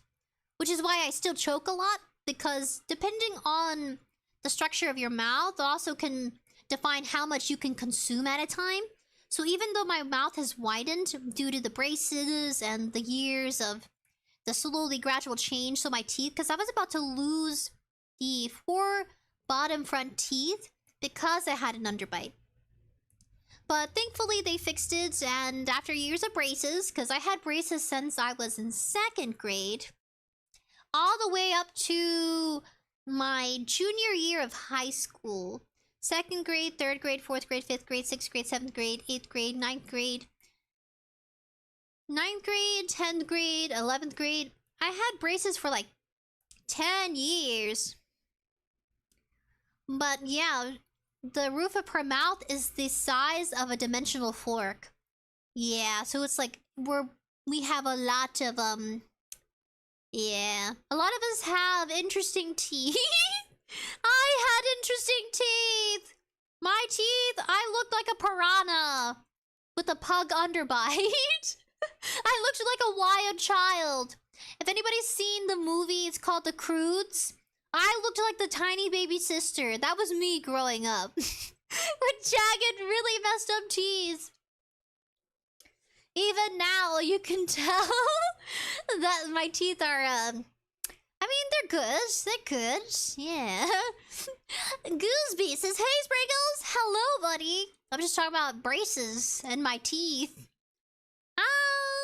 Did they ever shave down my teeth? Maybe a little bit. They shaved down my canines. Because they had to make it all fit. But anyway, that's why me eating this cookie right now made me think about like how I struggle to chew. Because even if I open up my mouth all the way, my jaw unhinges due to the fact that they had to break the roof in the bottom. So it's like I'm constantly choking because I'm taking bigger bites than I can actually swallow. Yeah, fun fact. I almost choked on this cookie right now. So I thought I'd explain. So if I'm ever choking, just know it's because my mouth is actually, it's pretty small still. Yeah, it's probably like the size of a dimensional spoon. Yeah, it's just hereditary. And it made me think of my relative Pib. We're calling her Pib because it's her favorite character from Smiling Friends. Phantom King says, "What's poppin'? Cookies and jam jam." That's what's poppin'. AI father came in randomly with a cookie. It has raspberry? Is it razzleberry? A Gooseby says, "Too much work here on YouTube to get done, and I'm always need sleep. You know, lately I've been so lazy. The weather's changing and allergies are kicking in. I swear, like, I'm lagging. Like, if I am connected to internet, I'm lagging 100%. I wake up in a strange room. Oh yeah, I forgot I'm giving a break to my voice. Solid morning light shimmers against the light gray ceiling. I had forgotten to draw this curtains closed last night. Bling! This is my room, isn't it? My room? This is the third room this year I'm supposed to call mine. Various things around here remind me that, indeed, it's me who is supposed to be here, be the one living here. My bag's on the floor, my new school books is on the desk, my numerous medications on the right table. I stare at the bottles for a moment, deliberately, until I open a bottle, shake out a pill, and pop out the tablet from a foil sheet. I down them with a chaser of water without thinking about chemistry. My uniforms are in the closet. I slink out from under the sheets and stretch my back before dressing up. Putting on a new school uniform feels like dressing in someone else's clothes. The artificial smell of generic detergent invades my nose, but the feeling of fresh cloth against my back is a good one, a natural one. Wait a second, he never took a bath! He literally never took a bath! Because the bathrooms are communal. They're common areas. I'm gonna finish my cookie.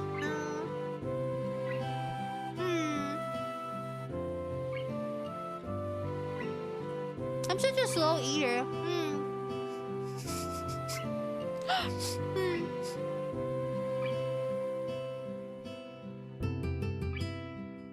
There we go.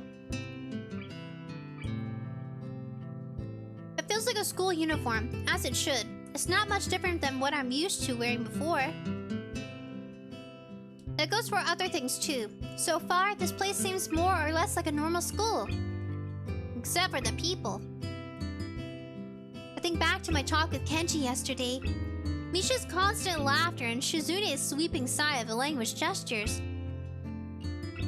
Well, I've only met 3 students so far.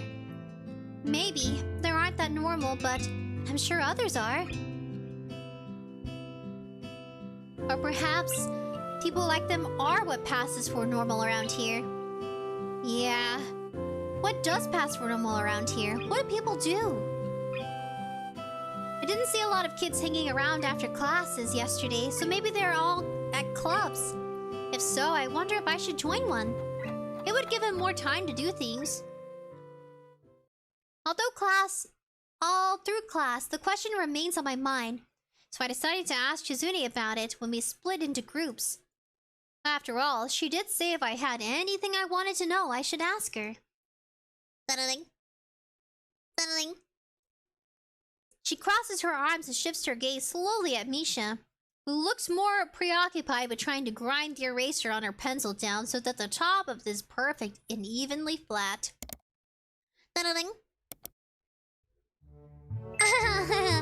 Sorry, Shichi-chan. Is there something you wanted from me? Oh, I see. That's a good question, He-chan. Oh, I gotta do this voice now. I had enough rest time for my voice. Time for masculine voice. At first, my first thought is that means she doesn't know, which is worrying. Maybe I'm being too negative. Well, anyway, Misha, please don't prove me right.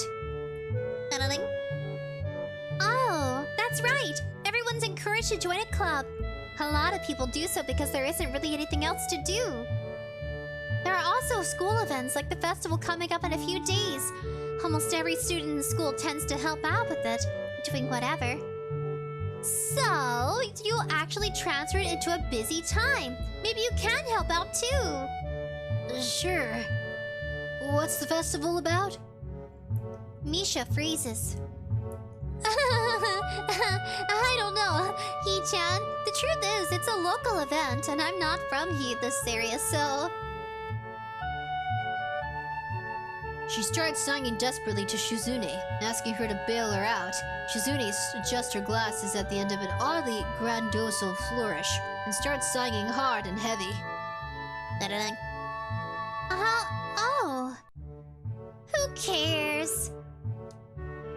Misha puffs out her chest as she shouts Shizune's words out with me at a disproportionate amount of pride. Too loud. I can see heads turning to look in our direction. Not so loud. Human beings evolve with each new generation. The ideals and beliefs behind a festival will inevitably change with time. Now, it's about delicious fried food and amusing little games that you can play to win prizes. The teacher clears his throat very loudly, battling his long wooden pointer against the other palm like a baton. He shoots a pointed gaze at us. Finally noticing where we are, Misha stifles a yelp and quickly quiets down. Shizune doesn't seem embarrassed at all, though brushing it off without a care. We are in the middle of class and should start working. That's right, Chichi-chan? What? Oh, that's right. Hee-chan, are you asking because you're interested in joining a club? It could have been my eyes playing tricks on me, but I think I saw a suspicious glance exchanged between them. Misha's tone has also changed, although it does that every other word anyway. Yeah, I was thinking about it. Misha and Shizune look at each other again. I'm about to ask what they have in mind when something dark flutters in the peripheral vision, catching my attention. Out of nowhere, out of the corner of my eye, see the girl with long black hair get up from her desk and slip silently towards the door. Excuse me? It doesn't seem like she was working in any group, so no one seems to notice her but me. Kimchi's returned! A glance at the teacher who's also looking at the dark-haired girl go. Why doesn't he say anything? Hee-chan, is something wrong? Do I look uneasy as I feel? Or was Misha looking at me, looking after the girl who left? No, nothing. Okay, well, we were asking, you don't have any plans for lunch today, do you? I thought I would go to the I thought I would go to the library and pick up some books. Not really. Do you want to have lunch together with us? Sure. Oh, yay! Well, okay, Hee-chan, it's perfect. Oh gosh! Kimchi, so sweet. I'm thinking about, I want to do a hand cam next week. I've been saying I've been wanting to do a hand cam, and maybe you guys get to see Kimchi. He's gonna be big on camera though, because the cameras are small. And usually I have the camera really close to the desk. The rest of class passes uneventfully. The girl with the long hair never came back. Before I have the time to put any more thought into where she could have gone, the teacher informs us that it's time to stop working. Shizune looks more than a little annoyed that we only just barely managed to finish all our work on time. I'm just glad we finished it all. That's not a contest or anything. Yes, it is, Hee-chan. Impossible. Really? Really. I've noticed this before, but it's kind of funny how Misha is always moving her hands, signing not only everything she says, but what anyone else is saying at any given time. Oh, she is an interpreter. Dark Buddy says kitty cam. Yes, kitty cam. I'm thinking about making waffles. Waffles on a live stream. Waffle stream, but with kimchi. Of course, maybe after, or maybe not when we're cooking or baking. I guess when you bake waffles, right? Or do you cook them? Is it cook or is it bake? Obviously, it must be so Shizune can understand it. Her eyes dart back and forth between Misha's hands and me. I don't know who I'm supposed to be looking at. I'm talking to Misha, but that might be wrong. Maybe I should face Shizune. I'm used to looking in the direction of the person whose voice I'm hearing, but really, Shizune can't hear me. But it would be disrespectful to talk to her only through Misha. Then again, isn't that what she's doing? No, she's at least looking at me. This is all very confusing and will take some time to get used to. It's not a contest because contests are competitions over a prize. If there's no prize on the line, it's not really a contest. Shizune's eyes flash dangerously with a competitive glare. She stares at me as if surprised that I'm challenging her. I think maybe this is a contest to her. Gru's base is awesome. Waffles. Groovesby says I would need to wear gloves to hide my giant catgirl man hands. LOL. Awesome. You got mittens. That's so cool. I saw VTuber mitten cat hands that can give the finger. But you have to purchase them. I've been having my eye on them for a while. They sell them on a coffee page. We should visit it eventually. I can show you all the cool VTuber coffee stuff people sell. I've never noticed before how dark and blue her eyes are. It's truly alluring gaze. Are you sure, Hee-chan? Very sure. You're wrong, Hee-chan, because I don't want to be the slowest one in the class. Therefore, what's on the line is my confidence in my abilities. The prize is the satisfaction of proving them. Ha ha ha ha ha! Shizune pushes her glasses up and the bridge of her nose is a very matter-of-fact way. I'd argue more, but the bell rings, and she quickly gets up and picks up her bags, looking at me expectantly. I had almost forgotten that I was supposed to have lunch with them. Where do you want to eat? The cafeteria? That's so plain. Okay, let's go. Plain? Well, I guess. At my old school, I liked to eat outside, near the back of the building. It was a good spot, but I didn't find it until near the end of my freshman year. I wonder if there was a similar place to eat here. Misha seems to imply as much. Shizune and Misha pull me towards the cafeteria, with the surprisingly not packed. Maybe some students favor eating in a classroom or outdoors. I saw some of my classmates had boxed lunches. After we finish eating, Misha picks up where we left off earlier. Excuse me? Bruceby says the artwork of this game reminds me of some that I've seen and or played. Yeah. Oh no, it's a little smushed. Is that more... Oh, that's better. Can I... Oh, the kimchi... Oh. Okay, let's see. Filter, color correction. Oh. Oh.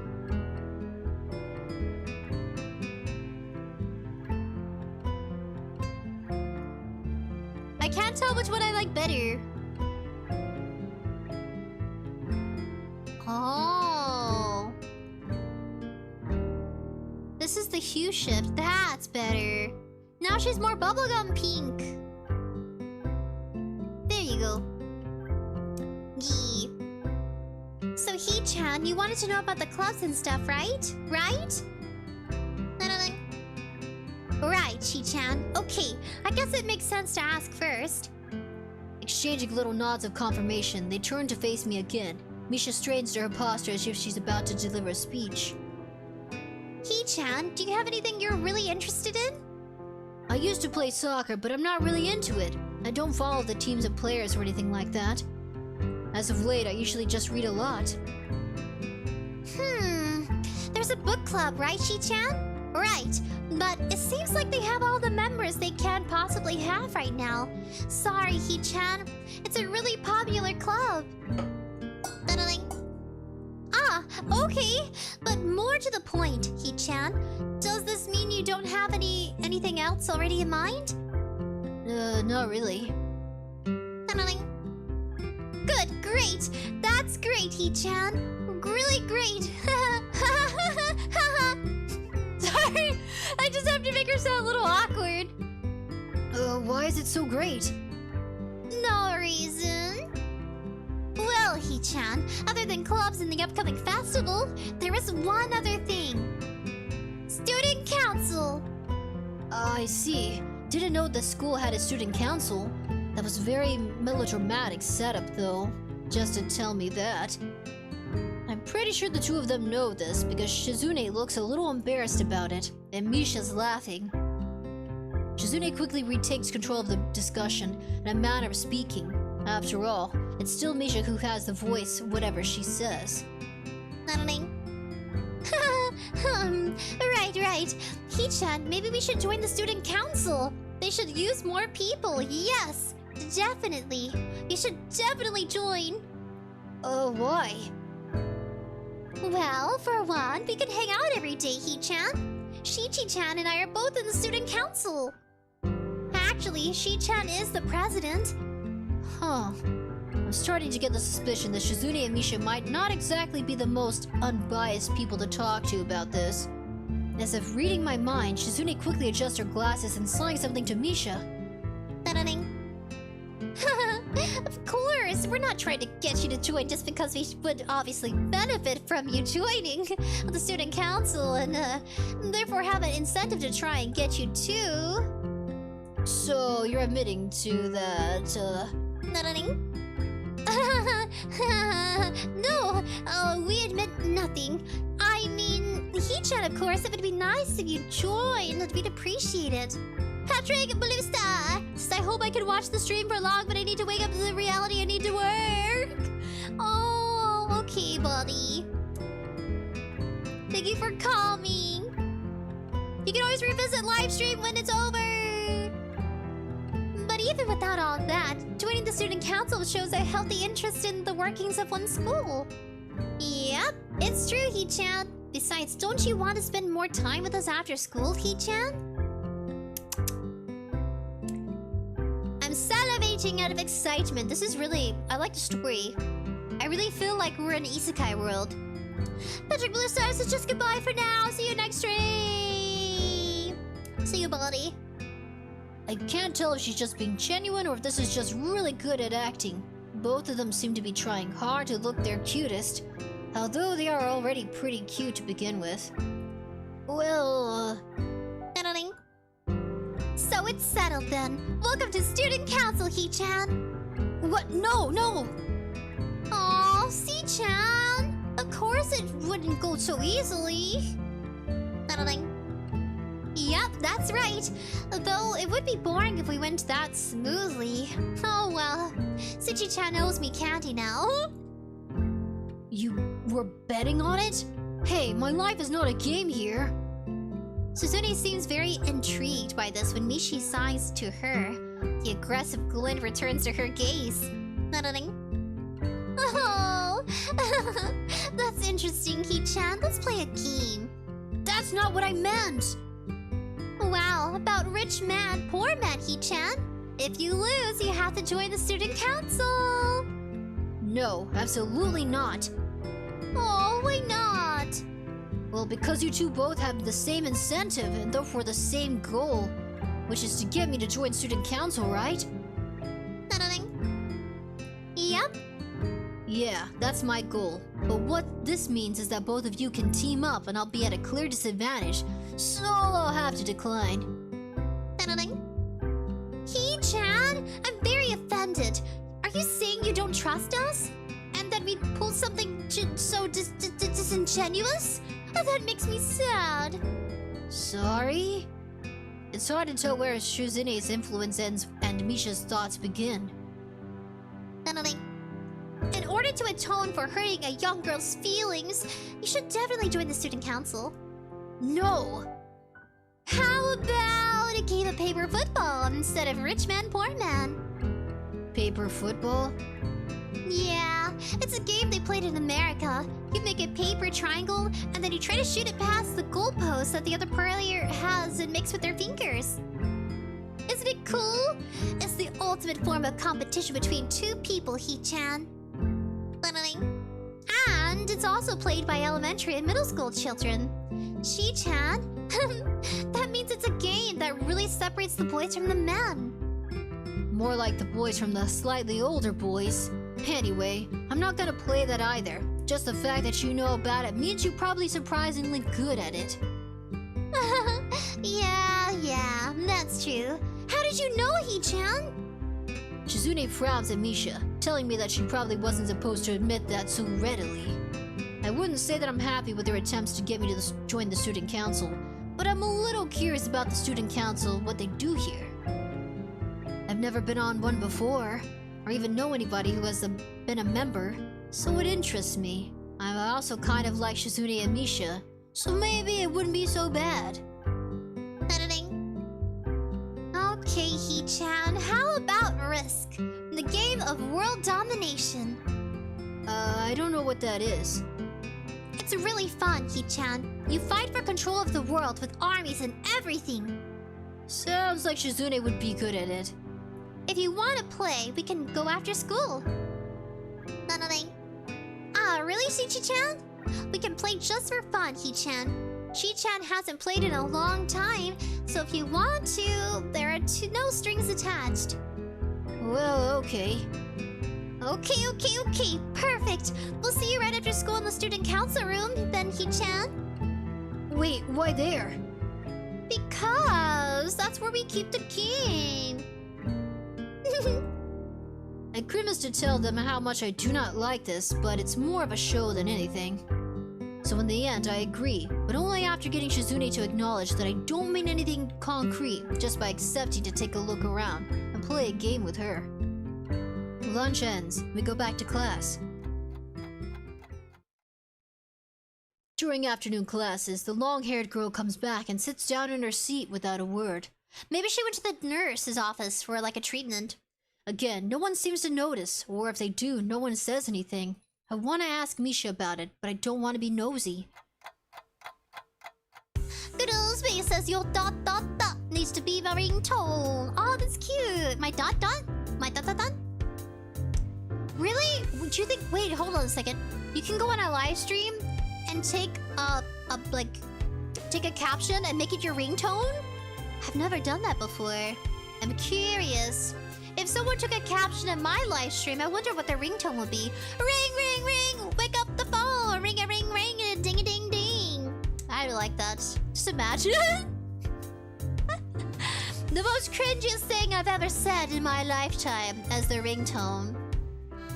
If you give me a phrase, I'll say it, and then maybe we can make it for real.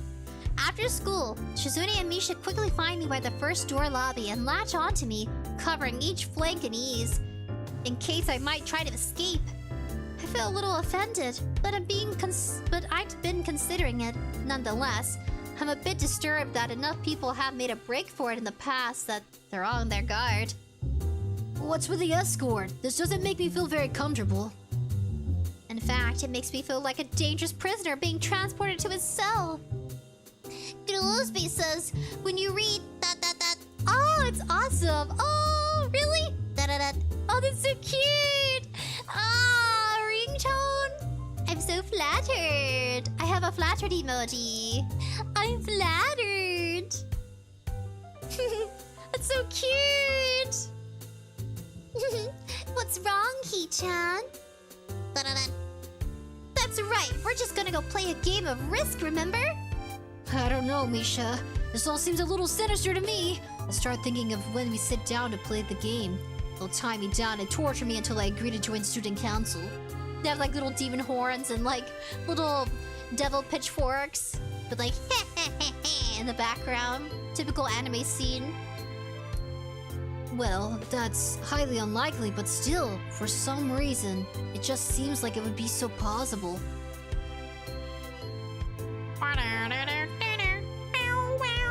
Getting to the student council room is as simple as turning 2 corners from where we started.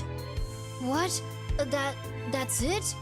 This makes you guys being so on top of me seems a little silly. That's not true, Hee-chan. Sichi-chan says when their life is threatened, people have shown the capacity to pull off superhuman bursts of speed. Life is threatened?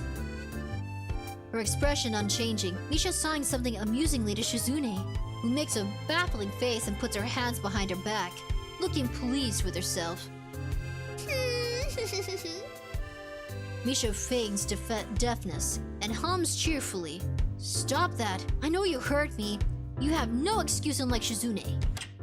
Shizune opens up the door to the student council room. It's a very plain, sparsely decorated room, although it is quite large, maybe even a little larger than the classroom. There's a big table in the center surrounded by chairs, and a smaller desk prominently placed in the back that I assume is Shizune's. There are a few regular desks and chairs stacked onto one side as well. Extra, perhaps? Aside from the tables and chairs, the room doesn't have much else to offer. Just a couple of filing cabinets and bookshelves stacked with old school records and documents. Not much else, in fact. Nothing else. That is, a pretty bleak room. They could at least put a potted plant in here or something. But the most noticeable thing that this room doesn't have is other people. Are we here early? No. No? What do you mean, no? Does it mean nobody else is coming today? Yeah, that's right. Before I manage to ask why that's the case, Shizune claps her hands together very energetically. He-chan, let's play Risk. Come on, you promised, didn't you? You have to. Okay. Do you want to know the rules? We can explain to you while we set everything up. While Misha's talking, Shizune takes out what looks to be like a board game from behind one of the filing cabinets and throws it on the table. Actually, this kind of looks interesting. Is it like Dungeons and Dragons? Kid, the 15 says, is this some kind of novel game? Yeah. I was hoping it'd come with voice acting. Voice acting to my best abilities for 3 hours. Yee.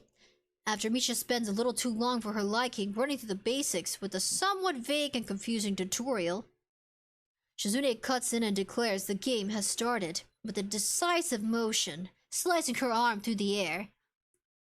Shizune's aggressiveness is rubbing off onto me. I start feeling more competitive than I intended to be when I agreed to this.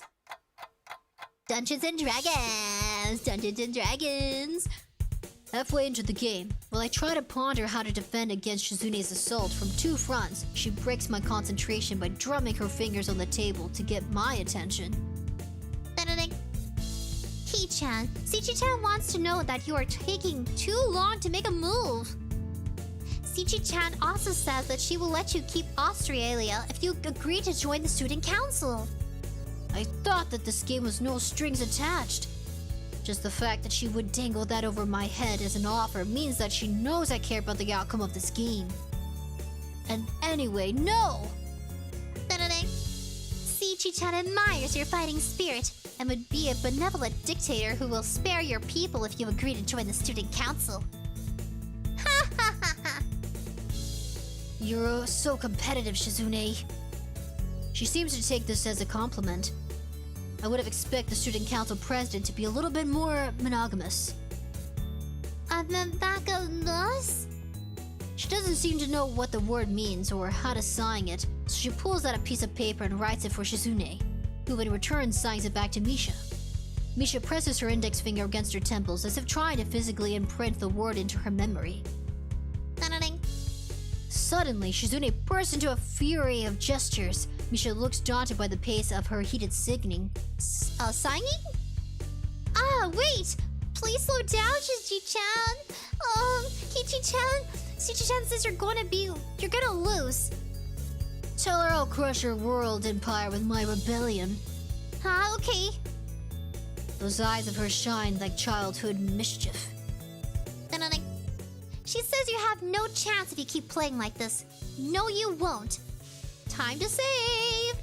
Save in the game. Create new slave slot. Return. Option 1, she has a point. Attack aggressively. Option 2, it's a trap. It's smarter to play defensively here. It's a trap! It's likely that she's trying to psych me out. Looking at the board again, I already have a good pretty defense set up, and I'm not gonna wreck it doing something reckless. A few turns later, I lose the game anyway. But let's hope he's not a sore loser. Muerto says, who can take this as sunrise? Sprinkles it with dew. Oh, that's cute. Is that a song? Because I'm sprinkles like rain. But also like sweet little sprinkles on cupcakes. Shizune adjusts her glasses victoriously and allows herself to tentatively pump a fist in the air in celebration. Tunneling. He-chan, you lost when you... Oh, wait, what? Wahahaha! He-chan, you lost when you allowed me to take North America. I mean, Shichi-chan, not me. Tunneling. Getting control of North America is ambitious because it provides a 5 army bonus. But you can attack it from 3 fronts, so you must defend them all. Tunneling. I thought you'd have more guts. How disappointing. Ambition, He-chan. Your play needs to be more daring. Ambition. Tunneling. I was really excited when you took South America, but then you switched to playing defensively just because you gained a small advantage. That's no good, He-chan. You didn't take enough risks when you did. You didn't follow through. That's terrible, He-chan. Damn. What's it to her if I play too carefully? There's no need to rub it in my face. Tunneling. I wonder if you even are any good for the student council. What's this? Reverse psychology? Char buddy says, "Hi, I'm new here. Just saw. By the way, your mouth is so cute. Aw, thank you. You want to see my tail? Baloop. Oh! Look at my tail and my shoes. Wiggly. I can be brown. I can be blue. I could be multicolor. Like a clown. Yeah, my tail's multicolor. Kind of like a popsicle. I love my summer popsicles. I'm like a fruit pudding cup. Boop. You guys, I have to confess something.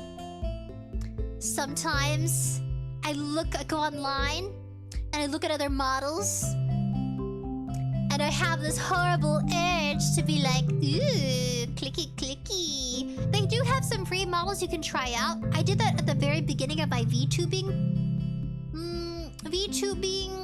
journey. You can try out free models and see if it works for you. DG Studio is my creator. They have the artist and rigger that came from their team members. When I decided to go with them for this model here, I actually tried out their pre-made models to see if I liked the way they jiggled and moved. And I didn't really know... I got to see their portfolios. And I got pretty lucky that I got a really nice model. But yeah, oh my gosh. Those were the days where I was playing with models. I still have those urges now. 𝑩𝒆 says, it's the song Candyman made 1971 for Willy Wonka. Are you for real? That's so freaking cool. Who can take the sunshine and sprinkle it with dew? I don't think I'm singing it right, but I'll try to sing to you.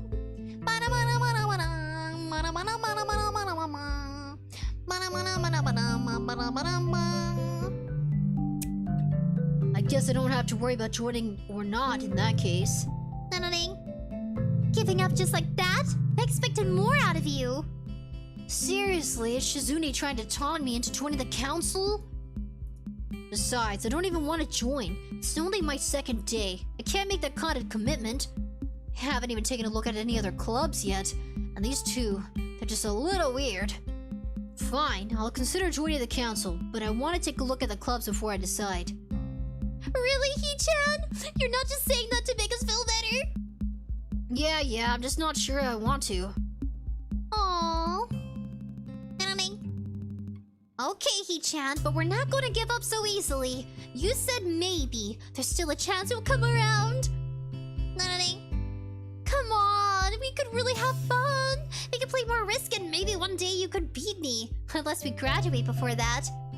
That doesn't make me feel any less reluctant about joining, you know. Surely you're not that horrible at board games. Maybe we can play a game you know then, to give you a handicap.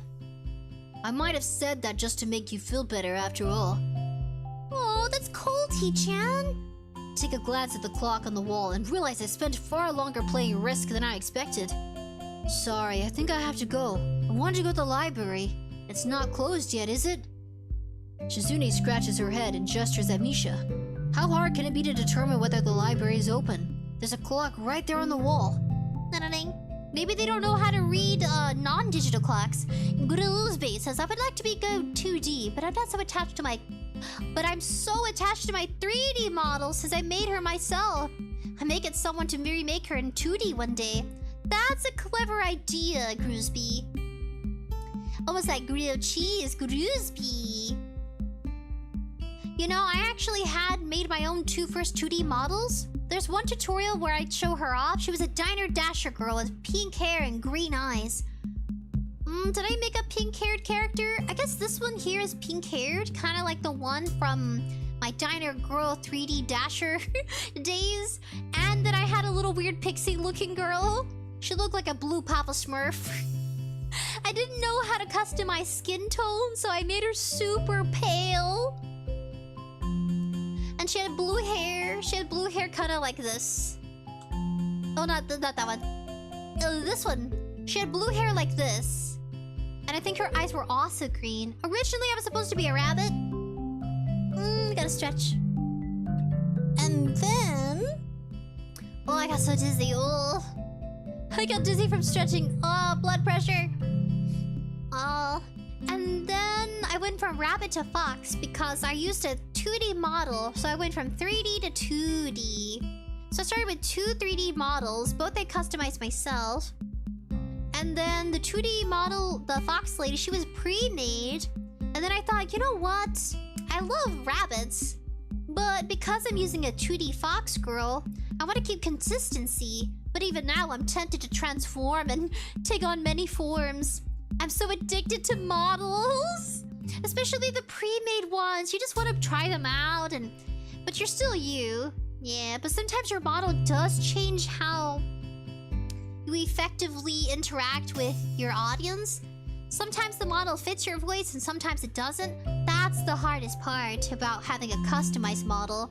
It's figuring out how to use it. But you learn, like at the beginning, I didn't know you had to move around so much. So I'm constantly bobbing my head, constantly making faces. Yeah, making little weird faces. It says, 𝒚𝒊𝒂, I can't remember which model you used when I first subbed. I used the blue-haired one, the blue Smurf VTuber. I used her shortly, like maybe 2 months, and I was like, ugh, she's ugly. I admit my first model was ugly. Nah, she's still kind of cute, but yeah, she baby Smurf. And then my second 3D model, I was like, damn. But she wasn't jiggly. She was very womanly, though. I wanted her to be like Candyland. She was kind of inspired by... What's her name? She's from Cuphead. She's the Baroness. I was inspired by the Baroness and made my Diner Dasher girl. But, I still wasn't good at making my customized VTuber. And the most attractive one... Oh, Kimchi. Oh, it's purring. The most attractive one I made... might have been the pink-haired girl. Those are the only 2 I ever made. Now the 2D fox girl, the pre-made one, she was the start of it all, of my 2D model addiction. I have to try them all. I have to! I like playing with them. It's like playing Barbie dolls, but digitally. Behind the scenes, of course, not a live stream. Now, be careful with pre-made models. Pre-made models come with terms and conditions, so you're not always allowed to live stream them. You can use them and download and to your PC, but you have some limitations. 𝒚𝒊𝒂 says, as a male VTuber with a catgirl model, she's more like a mascot puppet than my personality, LOL. Have you seen Revs' 𝑩𝒆 𝑬? Now he's a grown man with a beautiful cutesy model. Yeah, she's kind of like a vampire, but also kind of edgy. I would recommend checking him out. Who else uses a female model? Porcelain Maid! Those are the only 2 VTubers I know that I watched contingently. Like a lot. I do check it on Porcelain Maid. He's so soothing. He's like a virtual daddy. I don't think he likes to be called daddy. I don't think he likes to be called mommy either, because they're very sensual. Maybe I thought about investing in a new outfit, but I don't know. You guys don't really get any thigh action, do you? Someone called me... someone called me an anorexic chibi. Some time ago, they're like, you're an anorexic chibi. You need to eat. Because chibis are thicker. I'm still cute, right? I'm just long. I'm tall. I'm 5'7". I'm a 5'7" chibi. I wish I could put myself next to another pre-made model. I just might. Whoa. Can I put myself next to a pre-made model? Unlocked all items, okay. Pre-made model. Pre-made model. Let's see. Do I have a pre-made model? Oh no, I'm freezing. Oh, I'm stuck. Help. Disconnect. Connect to device. Connect. I'm alive. Yeah, I'm like 5'7". I bet if you put me next to like Porcelain Maid, you're gonna be like, damn, that chibi got legs. I got legs for days. I'm supposed to be cute like a chibi, but I'm tall. I wanna be tall. I must be tall.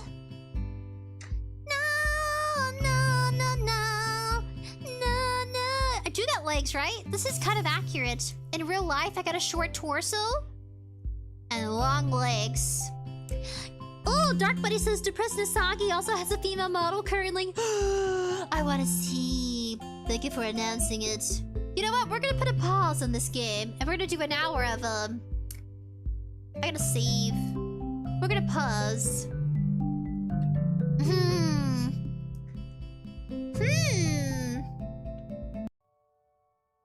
Give it up for Katawa Shoujo! I gotta get bigger again, sorry. Give it up for this game!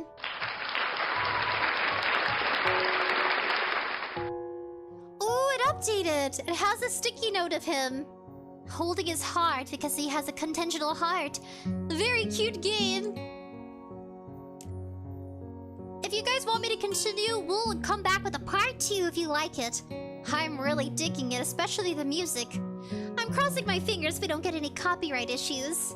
But that'll be it for part 1. If you want to see more, leave a like and a comment who your favorite character is. Are you curious about the mysterious girl with the bangs in her face? The one who's sneaking in and out of class? Unannounced, unnoticed? She might have like some burns, it's possible that could be it. Or some birthmarks, she could have a birthmark on her face. It could be that her backstory is the birthmark on her face marks the day her twin was separated from her, given that her twin didn't make it at childbirth. That when she was born, she wasn't born alone, and that mark on her face reminds her that she's still alive, given that her sister or brother didn't make it, but she did. And she'll forever be grateful, kind of backstory. That actually sounds pretty good. It's like, you're thinking it's burn marks, but it turns out it was from, like, their twin sibling that they had at birth. And that mysteriously they survived, but their sibling didn't. And that they were like some miracle baby. That's sick. That's a really awesome backstory, but kind of tragic and sad. Yes, yes. Ooh, Groosby says, I have to be careful when I speak because my deep voice puts people to sleep. Oh, that's so sick. Porcelain Maid makes me sleepy. I like the voice. I do, I feel soothed. Yeah, even when he's yelling. I'm like, ah, this is nice. Groosby says, not all chibis need to be super thick. Groosby says, you do the voice super well. It's fantastic. Thank you. I tried. Look, poor Kimchi. Oh, I'm glad. I want to be a voice actress. I was listening to Vexora the Sun Eater. She's another VTuber, but she's very voluptuous. Yeah, she's got 𝑗abuba on top of 𝑗abuba. I think I've shown her a few times, but she took a voice acting class where she got to be introduced to an actor from the movie Blizzard. I've never seen the movie Blizzard, but I believe it's an animation movie.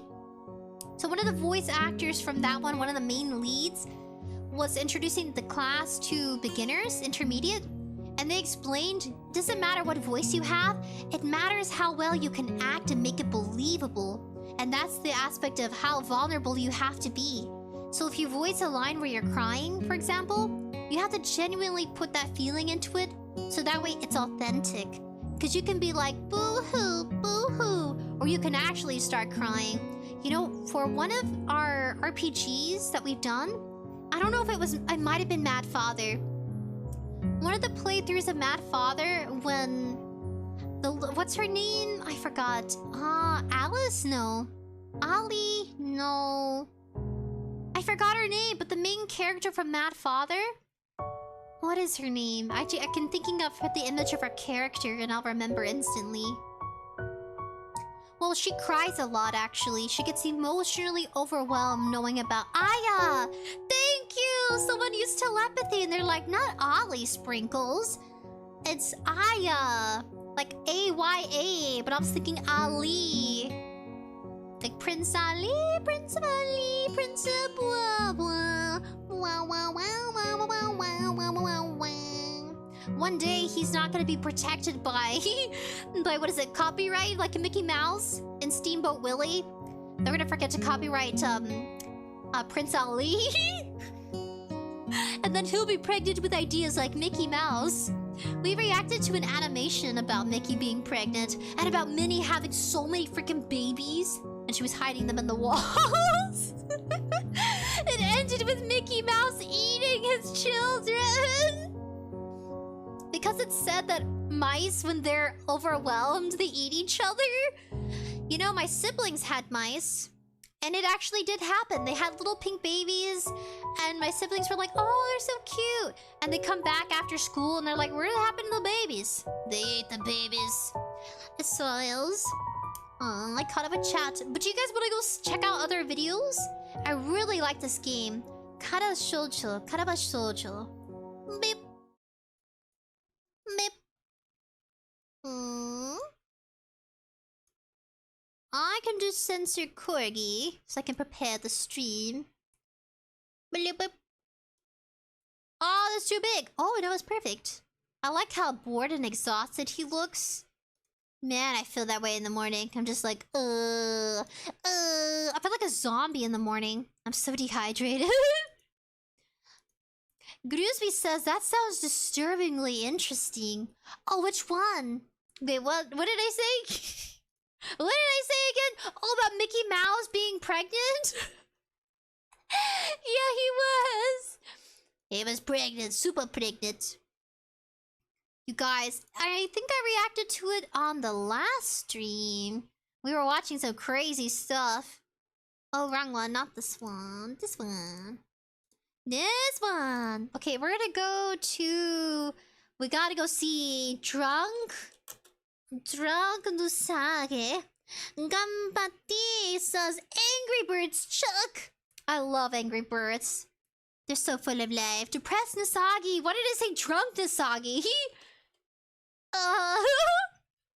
Cause he always has that Jack Daniels bottle with him. I do enjoy watching him fangirl over his favorite idols. And he brings his community together where they fangirl all in unison. Of course, I'm sure that, like, in every community, they have debates on who's the best. I totally misspelled his name. Oh my god, he's so attractive! Oh, he's live! Ah, sick! Okay, we gotta watch. We gotta watch, guys. Oh! I'm so happy. I love it when guys have female models because it alters the stereotype that girls are not women, but they're secretly men. Yeah, they just do a full 360. It's like, well, now the stories are true. They are men. Alright, we're gonna tune in. Please, no ads, please. Oh. He's a lady. Do then. Let's see. I think we'll save this date roleplay for tomorrow. Hold on a second. Is that his voice? Is he using a voice changer? Maybe. Personally, that'll be fun. I think that'll be cute. Alpha male affirmations. That's cool. Oh wait, I don't think I'm supposed to... Was I not supposed to do that on stream? Wow! I don't think I was supposed to do that in stream. My bad. That's cool! Well, I am so... I don't think I'm supposed to do the pregnancy. Oops. 𝙤𝙤𝙀𝑻𝑒 says I don't think it's his voice. You don't think so? Do you think this... Is that really his new model? Noise the Puppet Marathon, 𝑑𝒆𝒆 Or is 𝑑𝒆𝒆 showcasing another VTuber that he's showing support in for? Dia needs to be the one the most, says Ramen Noodles. Ah. D&D? DN? I just realized on stream, and this one did not have on stream. Hold on a second. 𝙤𝙀𝑻𝑒 says, I don't think it's his voice. Girlfriend, maybe? He has a girlfriend? I have a good question for you guys. When it comes to male VTubers, because eventually 𝑑𝒆𝒆 got his own VTuber, do you think if there is a male talent for VTubing, at least independently? There goes some crazy wheelers out there. Popping wheelies outside my window. Popping wheelies! 𝙤𝙀𝑻𝑒 says it's definitely his. I think someone else is playing it though. Oh! Groovesby says I tried some voice changers once, but they were always fake sounding. And I figured I'd just lean into the cringe. So that's my brand, the cringe. Cat girl, dude. You guys, I saw something amazing today. I gotta share it with you. We're gonna give them a round of applause because I like the theatrics. Thank you, 𝑑𝒆𝒆. You truly confused me, but the model is delectable. But I'm gonna show you bloop, on Twitter. We're gonna go Twitter diving, guys. I hardly do that, but we should do it more. Bloop. Now, where is it? Where exactly is it? Before I start doing some crazy stuff. Where are you? I got to find my mummy. Bloop. Bloop. Oh, I should play some music. Dang it, I forget about that. I'm like, ooh, the silence. I react later after live stream to edit, and I'm like, it's so quiet. We're gonna do free copyright music, so we don't get burned by the internet. Free copyright music, Nintendo. I love you, Nintendo. God bless your soul. What is that? Look at that. It's like 2 sculptures and 2 dogs reacting to 2 sculptures being intimate. That's so wickedly clever. Caught my attention. Oh, ads. What's that? Is it good? Yeah. Oh no, it's still playing! No! That's nice. That's beautiful.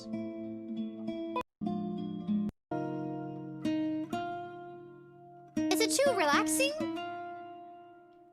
It might be too relaxing. Oh well. On back to Twitter.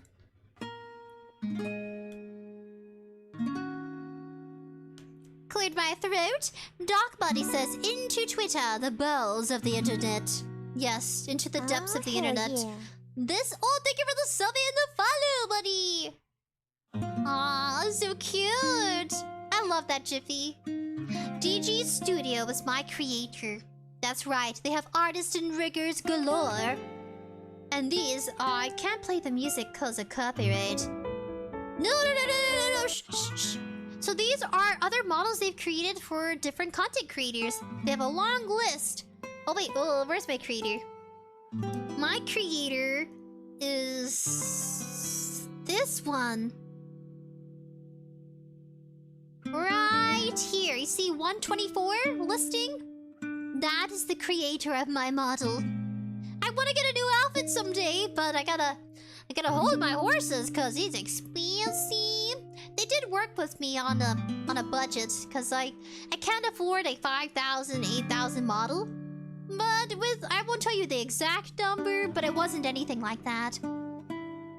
Mrs. 𝑣𝑗𝑽 says, I'm dozing off while mining in Minecraft to the soothing sounds. Minecraft is quite soothing. Yes, this is my creator. 124. So cute! Oh, it's so cute! Alright, go back. Bloop. No silence! Okay. So they show you the pieces they do. Very informative and entertaining. They do overlays. I thought you guys should check them out since I talk about my model. They do art illustrations. Whoa. Oh, are there shops? Oh, they're artists. They got riggers. Damn. I forgot which one of these is my rigger. I can't remember. Look, they even showcase people. Scarecrow. Look at this fella. He's got an actual bird. I just wanted to show you guys other model reveals. Concept. So you can come up with anything you want. Don't ever feel like you're boxed into one idea. Explore them all. Bleep. This is the one I'm so excited to show you. 𝑔𝒚𝑝. Embrace the femininity of your model. But also know there's other creative avenues like maid outfits. Yeah, they're called ball sapling. Sapling? Sapling? So these are actual people online that started their career as a VTuber. Isn't that cool?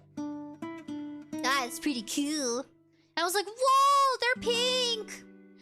Ooh, Dark Buddy says if they take commissions for game art, I'm legitimately interested. I would go check them out on their website. Yee. 𝑔𝒚𝑝 says, do they let you own your model, or they retain some rights? So you could ask and inquire. You're like, hey, I actually want to buy, the copyright and purchase the model completely. Always be sure to ask to verify. But yeah, you can buy the full rights to your model. That's what I did. I think that's the best way to start. Originally, my model looks like this. Oh, it looks like this. This is my original color palette. But I like to make the eyes more golden. Sometimes the red blends in together. I can take off some parts of my... Oh, I forgot this face. Oh, it looks so cute. I hardly use these heartsies, but look how jiggly they are. Don't you love anime? I love anime. I like voicing RPG characters and coming online and being a little goofball. Isn't it cute? I feel like a Pokemon. I can change my hair to orange. I can change my hair to multicolor. This color, blue. The purple, chocolate. What else? I got pink. I got green. Yeah, so never feel limited by your model. I think this was the first step towards actually... Oh, there you go. Just being a goofball. I wanted a very voluptuous model with boobas, but then I thought... I don't know if I can deliver with very sensual content. And I'd feel sad if I couldn't deliver. So I didn't. Wait, where's my... Oh, my 𝐏𝐿𝐾. There it is. Very good physics. I hardly show it off. I really should. It's like fruit roll-up to me. The dress is supposed to feel like it's a cupcake, but upside down. Or my legs are the topping. I guess the shoes are like chocolate. Bloop, bloop. Blueberries, strawberries. I feel like a fruit parfait. I can even look bald. My bald option. No, my bald. I can't turn bald. Wait, oh, numblock. I'm bald. See, guys, you can be beautiful and bald just like me. I should do more gags.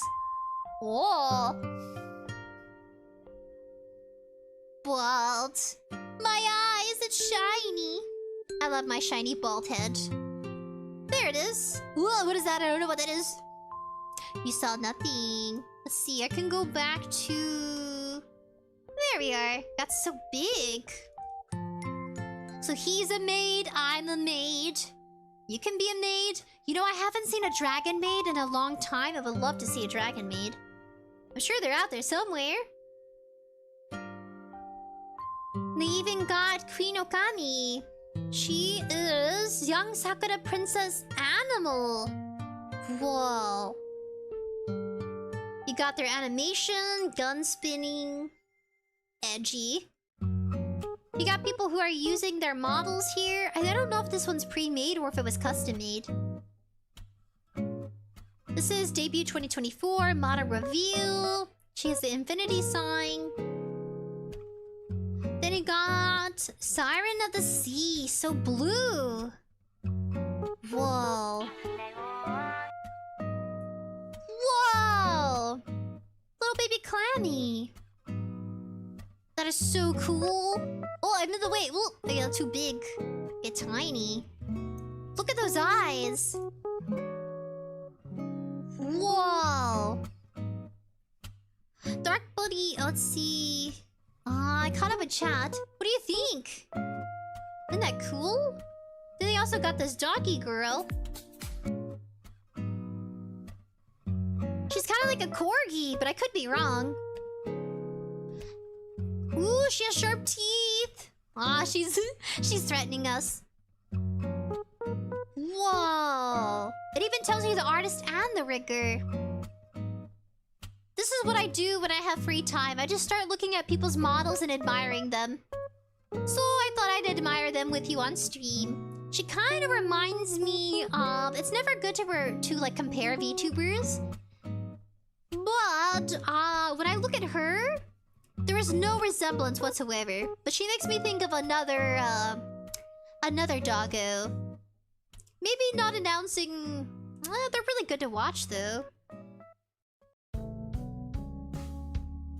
But I just think of Cinder, but they're two separate entities. Cinder is a hellhound.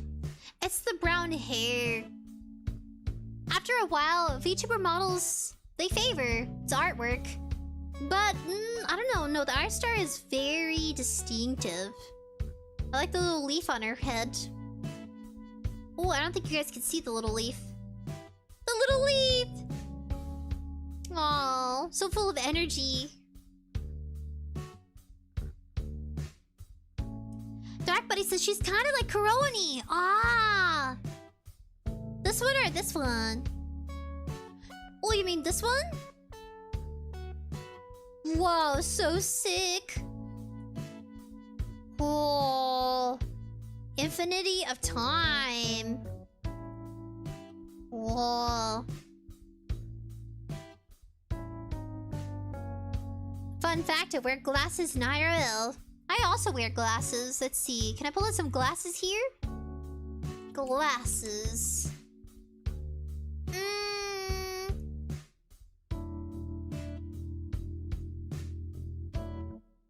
What is this? What on earth is this? That is too goofy. That's weird. Glasses. Ah, my legs are numb. Kimchi. Oh, I gotta stretch them. Where's my red glasses? Oh. Pink sunglasses. What about my red? Oh. There you are. My typical red glasses. Oh, I gotta... There. Oh, that's so weird. Oh. Is that better? I think so. Now we're both wearing glasses. White skirt and finger movement. 𝐿𝐿𝑑𝐿𝑐𝐿. Aren't they so pretty? I kinda wish I did. Oh, well, there it is.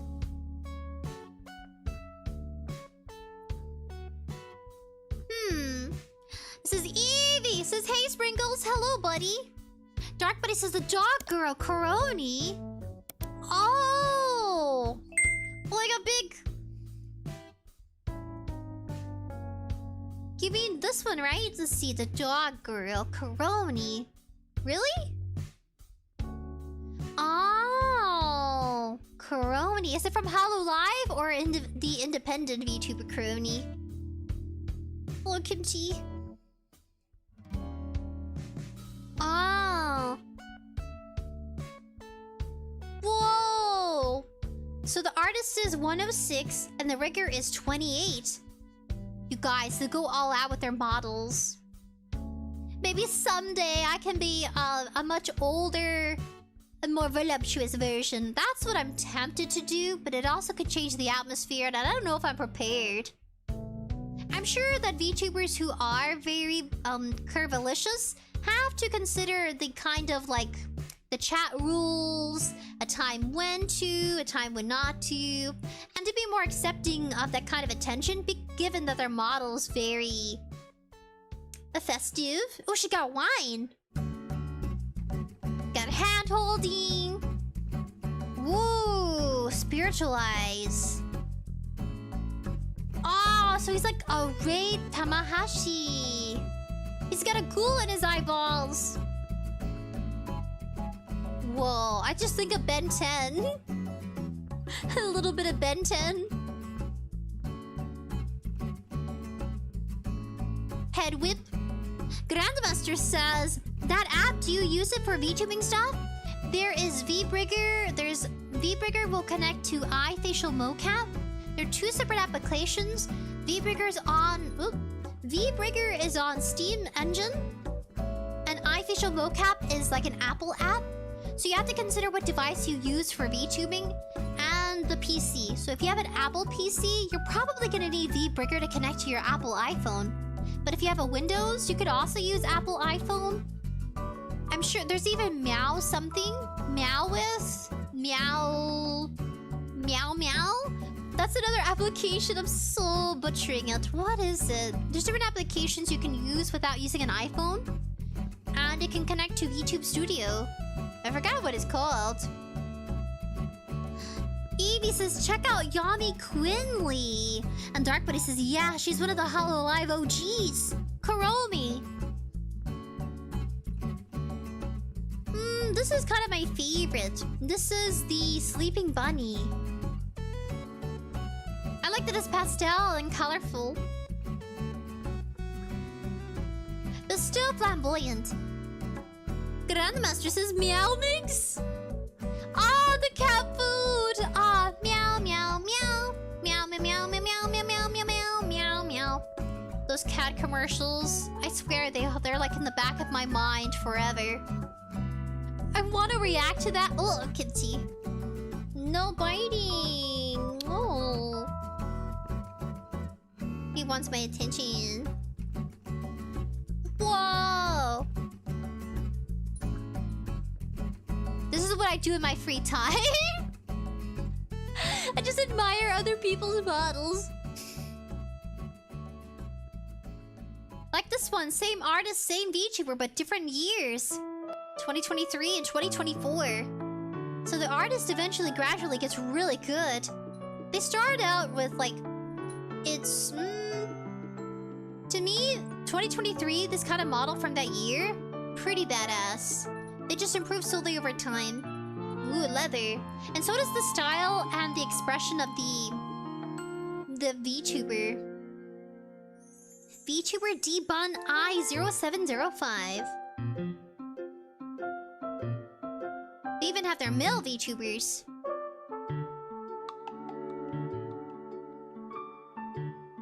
You have your bunny gal.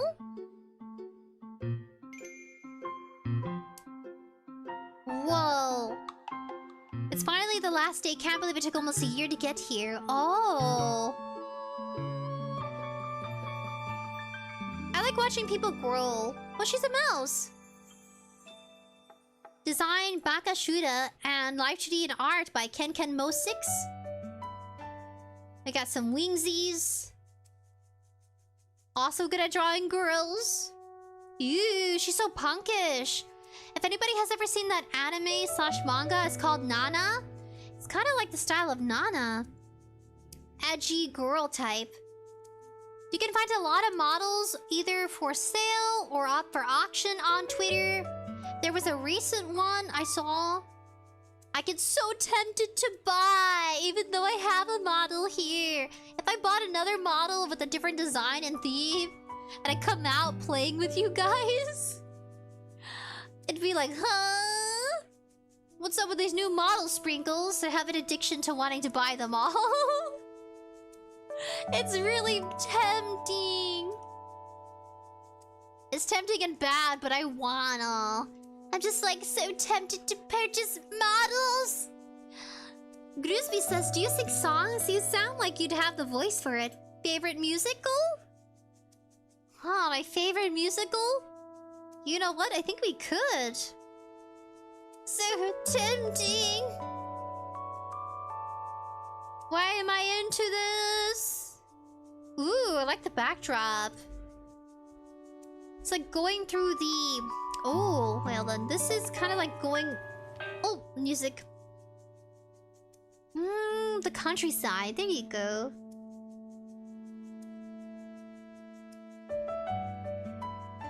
Ink model raffle. See? You guys can attend these model raffles. The Link Life 2D models we have here, we have made here. Oh no, silence. Okay, good. So, different artists will, for fun, oh, I got so big. For fun, they'll do cute little raffles. The chaos in the background. They'll do raffles where you can... some of them will bid. Forewarning, every artist rules for raffles are different. So be sure to ask questions and read through before you offer a bid, yeah. Look at that. It's like an art illustration ink painting. So cool. This reminds me of Pumpkin Potion. She's a black and white, 20s, early 30s kind of vibe kind of gal.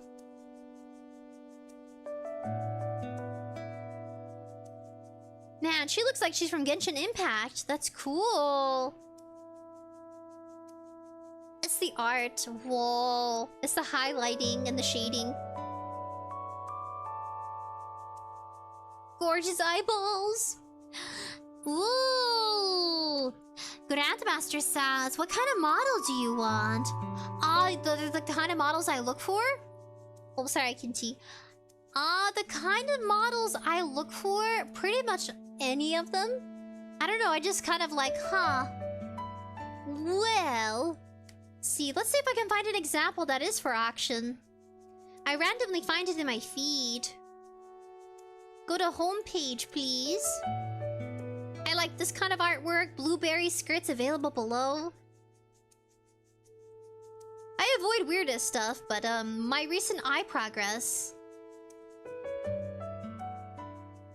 And eventually you stumble upon... Let's see. Like this, for example. I liked and shared this one here. This one's selling fully rigged model. So some people will be straightforward, for example, and they'll give you a price. But make sure you ask questions and read stuff too. So yeah, pretty much any model. Look how cool that is. Let's see. I like these kind of artworks. I like these kind of artworks. And I definitely love those kind of artworks. Ooh. Anything related to food? Yes, please. Look, they stuffed the bunnies. Oh no, they're holding on to it. That's cute. If I did an illustration, it'd probably be... where they're not holding the stick.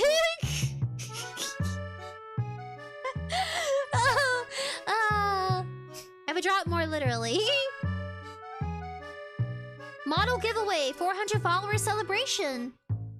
These are the kinds of stuff I look forward to. I'm just like, yes, please, more. I should probably retweet that one. Wing. We don't have to repost, but it's pretty cool. The chibi will be pickled, I guess because it's green. Picked live on Twitch after 48 hours. It will be announced when I stream. More info below. Like, retweet, optional comment of your OC. Oh, it's cute. Evie says, for me, I want to have a VTuber model with outfit change. You know, outfit change is basically form change, right? Is it? Iron Mouse changes her models all the time. But she's kind of diversified over the years. We could totally look at her items. Let's see. Bloop, bloop. We're gonna look up We're gonna look up Iron Mouse outfits wiki. Someone took the time to actually do all of it.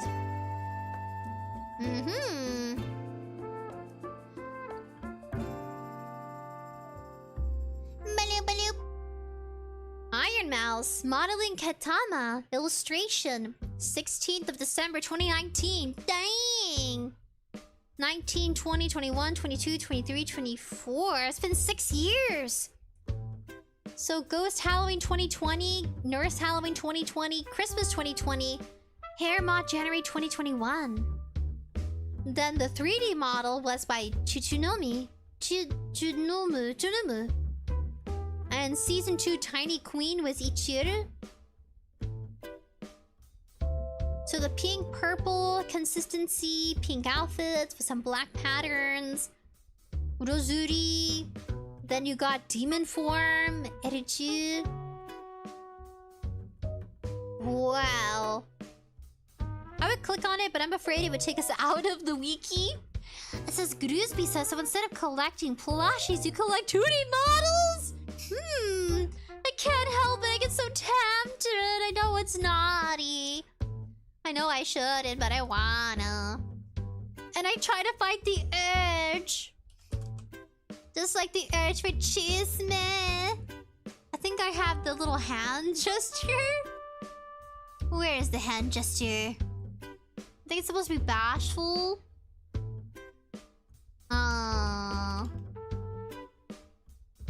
Whoa. Oh no.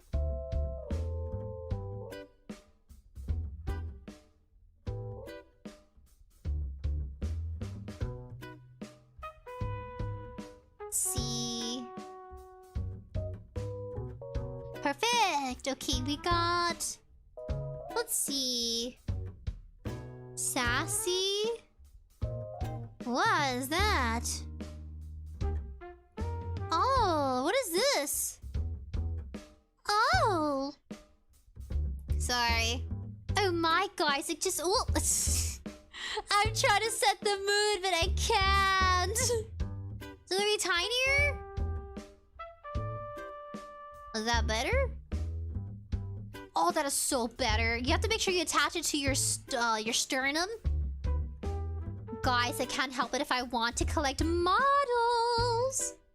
I can't. What have I become? Ooh. Hentai. 2 twin tails? Damn. Whoa. Kamamachuru. Whoa, that was the most voluptuous model, so I can become 𝑏𝑀𝑏. Look, she goes from being like, oh, I guess she's always had booba. Dang, why haven't I noticed before? I guess some outfits kind of like... Oh, okay, not that one. Well, this one styled to where like it's present, but kind of more modest. I so wanna. I'm so tempted. My enthusiasm for models. Ooh. Evie says, you know, Sprinkles, you should switch into VTuber Studio Virtual Cam. What does that mean? Switch into VTuber Studio Virtual Cam? What is that? What does that mean? Is that a feature? Then she got Iron Vertex modeling. Whoa. This one is Illustration Rosary. Wonderland Reject. This one is 2023 birthday. Then you got Race Queen. Waifu Jam 2023 March. Wow. I don't remember this one. 2023 Bunny Style. That's pretty. Trickster 2023 Iron Vertex. Oh, that was adorable. I remember that one. Sweet Angel June 2023. August 2023 Queen card. She switches every few months, but I think it depends on like what she plans to do. I think some of these are even used for like events. Brat Princess August 2023. Candy Pop Explosion August 2023. October 2023 Yokai Hunter. Winter Doll December 2023. Snow Mace December 2023. Cotton Candy January 2024. Oh, I remember this one. Cotton Candy 2024 January. Then you got Pandora. I think this one's 3D. February. Oh, the Delinquent. Is that the middle finger? Oh, it is the middle finger. Makes me think of Danganronpa. Groosby says I'm eating pineapple ice cream and it's so cold. I have a cookie with jam on it. I so want to eat it. But if I eat it, then I get all like dry mouth. Pudding! 2D pudding! March 2024. Super Shy is April 2024. I think that's it, guys. That's all they got. I mean, they got April Fool's illustration. Looks like a frog. 2022. Oh, Gremlin! Cute! Then you got Worm. Ah, what is this? Tungsten Rat? That was her model. Official depiction of Tungsten Rat. It is in fact a door stopper produced by Comfy Hour. Ah, so he's like holding the door for you. Then you got Dora. December 2022. Dora the Explorer parody model by Baglets, based on the depiction of Iron Mouse in his animated clip Be Brave. Oh, Chibi! Yeah, Chibis are supposed to be like super big-headed and like thick thunder thighs and arms that save lives.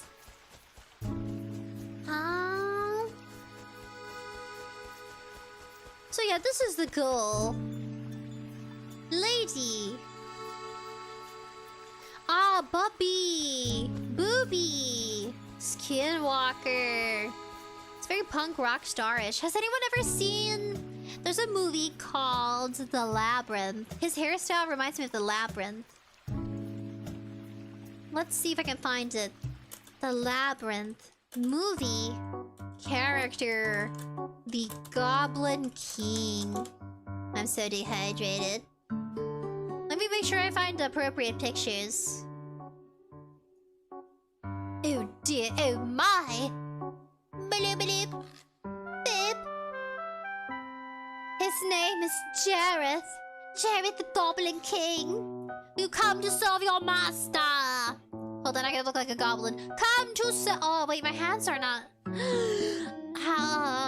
I can explain the human hands I'm holding. They are in fact mine. I didn't take them from anybody else, I promise. The Goblin King. Yeah, like that 80s theme. Look, punk rockish haircut. It's called like a wolf cut mane. Damn, except his is more frizzy. Damn. I hope to God he aged well. Ooh. Groosby says, Warm Iron Mouse made me laugh so hard I almost got sick. Her southern accent was the best. Dark Buddy says, Iron Mouse unironically motivates me that even when you have a serious setback or issue, you can find a way to succeed. Iron Mouse is full of a lot of life and even fun. I enjoy her content. Oh, she has a Minecraft model. Oh, Sweet Nightmares. And 2D plush. Dang. Rainbow Idol. She's got the Chibi Season 3? Ah, she's in the jar. Ooh. The 2D Chibi model based on Season 3 model, specifically made for the Connor Sea-Dog does his charity biking live streams. Did they put her in a jar?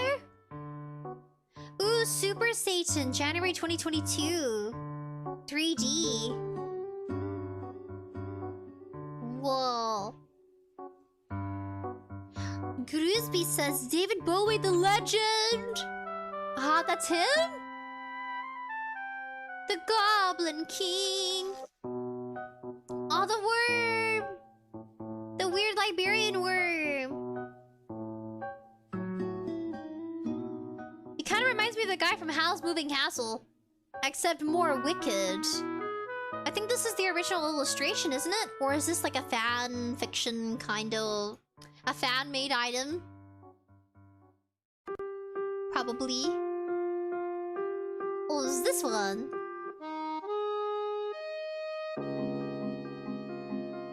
You know, when he was on screen, it very much surprised me. I think that's someone cosplaying. Or is it? Yeah, it's somebody cosplaying.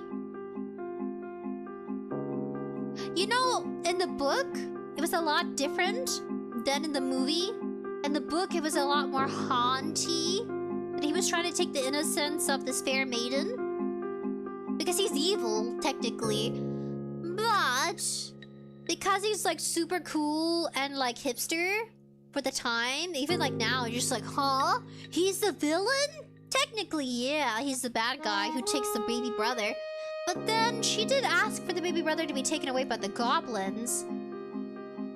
Like, the movie just makes you think now as an adult, like, huh?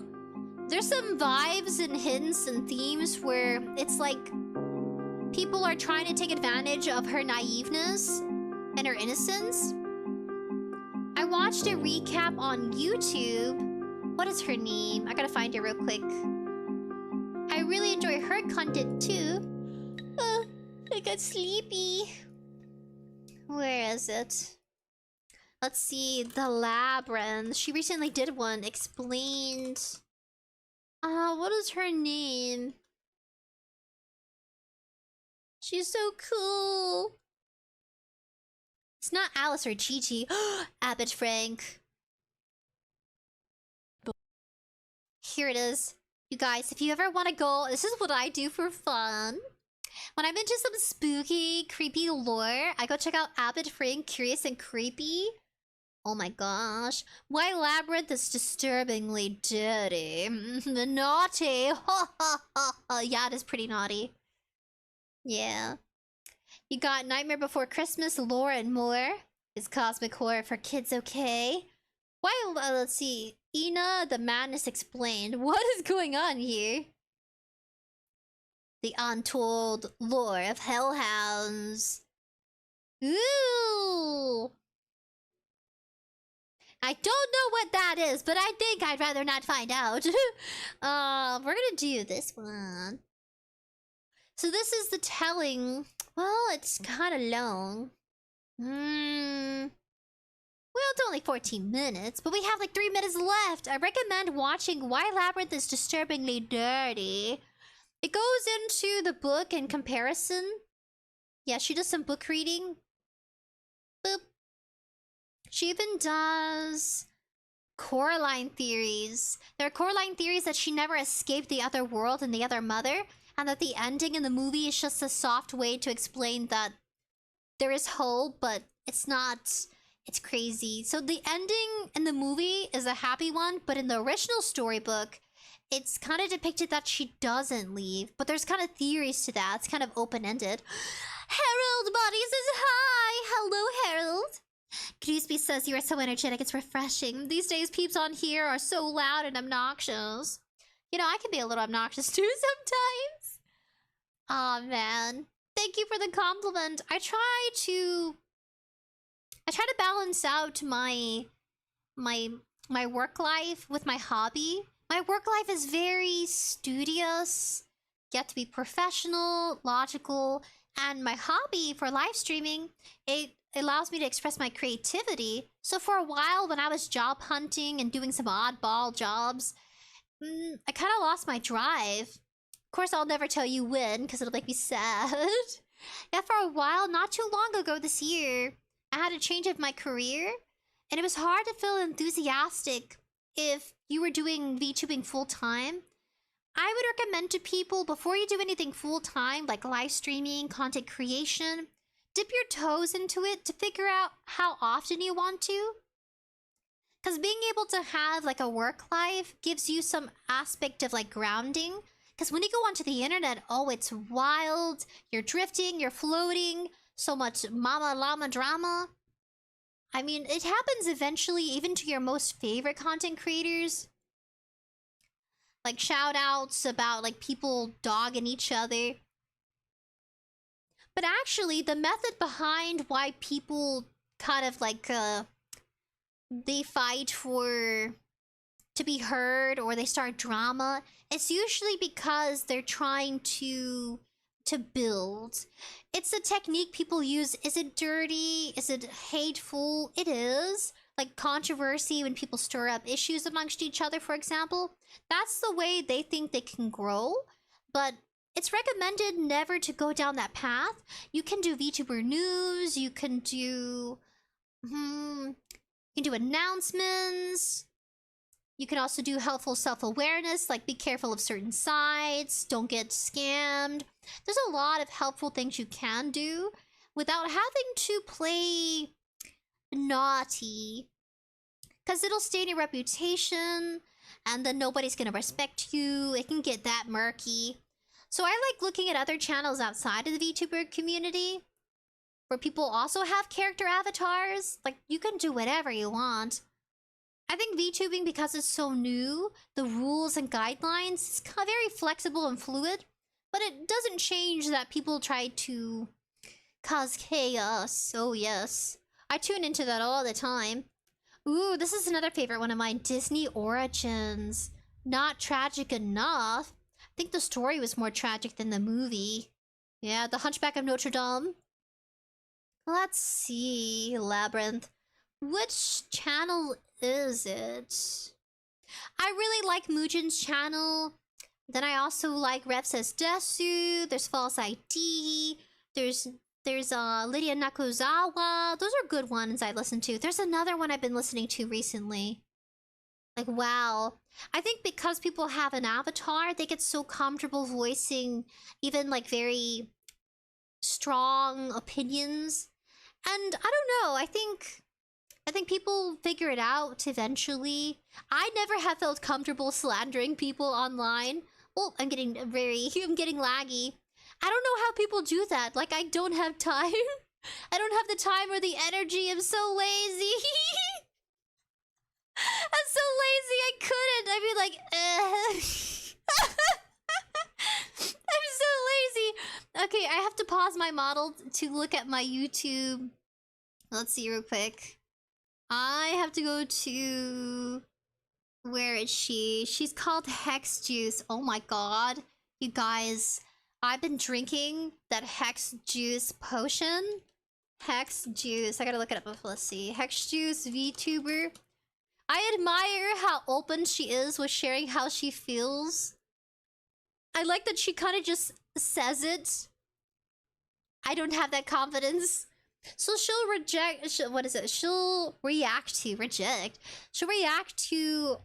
like the drama. Like, let's see, all VTubers are terrible. Technically, not really. Not all VTubers are.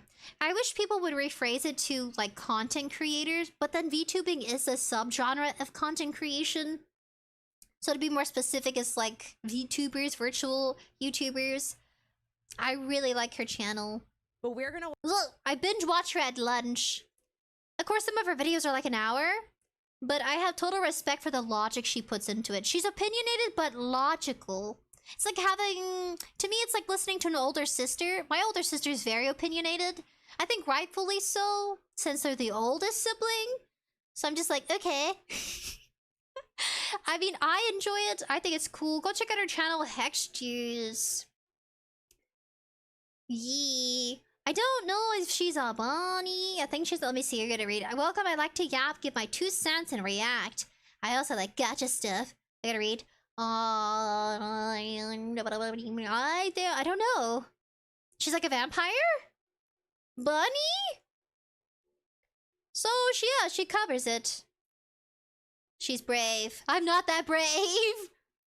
I would be too worried about... I guess I avoid drama. I do like the chisme. I do like reacting to people. Oh, kimchi biting my feet. Little Harold says, please, how do I VTube? How do you VTube? You have to start with character creation. Do you want to VTube for live streaming? Do you want to VTube for pre-recorded content? It really is depending on what you use it for. Do you want to do VTubing like 3D models, virtual avatars, like in VR chat? Do you want it to be a hobby, a full-time thing, part-time thing? Ooh. Her name is 𝑩𝒆 𝑲𝑰𝑵𝑫. She's a really good content creator who explains VTubing. Ooh, and there is she's a mushroom lady.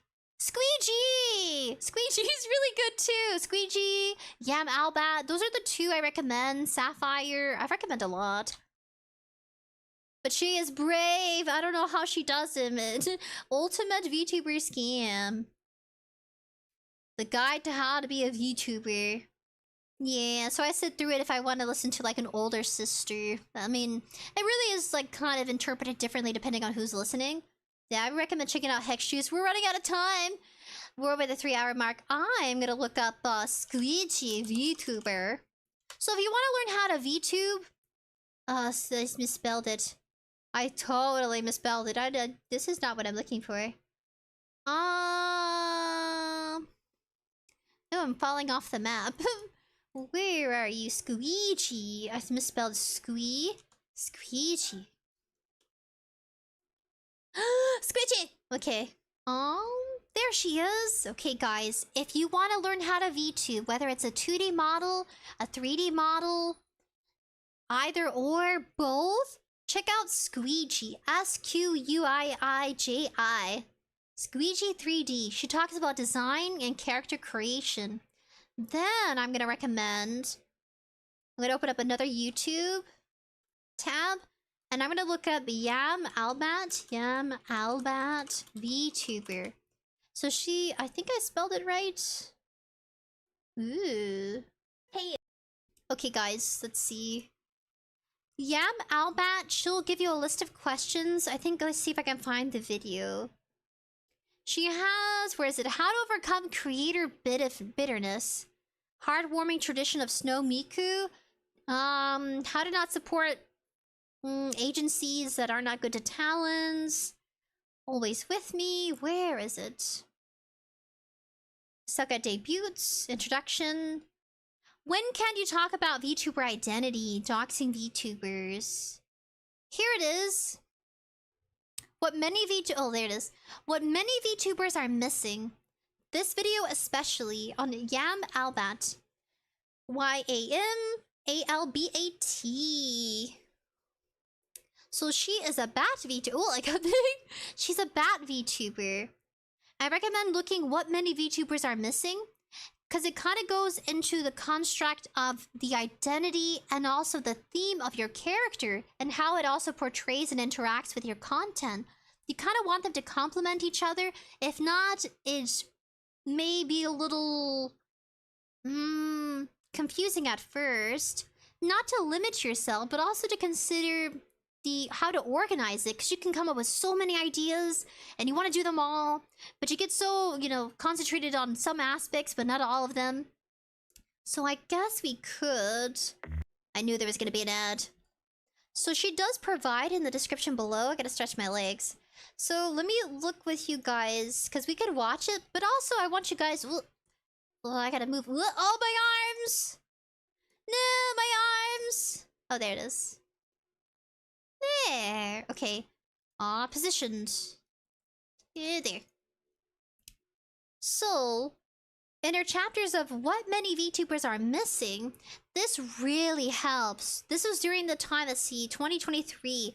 This is when I was having my new model redesigned. Still a foxy lady, but more fruity and more food related, because I'm a foodie kind of gal. And I love doing hand cam baking and cooking, which I want to do more. But also, I don't want to end up doxing myself because I hold the camera wrong. I've been rubber banding it. That's why I've been hesitant. I have a bad gut feeling. I'm gonna be like, oops! And then you're gonna see my whole room. And no, it'd be too soon. It says, introduction. What is VTuber concept? Yes, VTuber concept. Then it goes into your personality traits. Credits. I think she has it here. I made a companion worksheet to go along with this video. Please feel free to fill it out. Be free, Kimchi! Google Drive. Bloop. The cat has been unleashed. I think it's this one. Let me check before I open it. Double click. Here it is. How much of myself do I reveal? Can I make it bigger? Oh, I did something. Okay, hold on. I'm nervous. Oh, okay, it's fine. It's definitely fine. VTuber concept brainstorm part 1. Watch the companion video. So this is the one we came from. So this is a really good set of questions she offers. Personality traits, planned content genre, and if you want to become a VTuber, it's time to brainstorm. So this is the first step. Oh goodness. VTuber concept brainstorm part 2. Unique concepts, anime trope concepts. Some people like to do those. If you want to do ASMR, you could do role-playing. Then your outfit may want to be more on the role-playing side.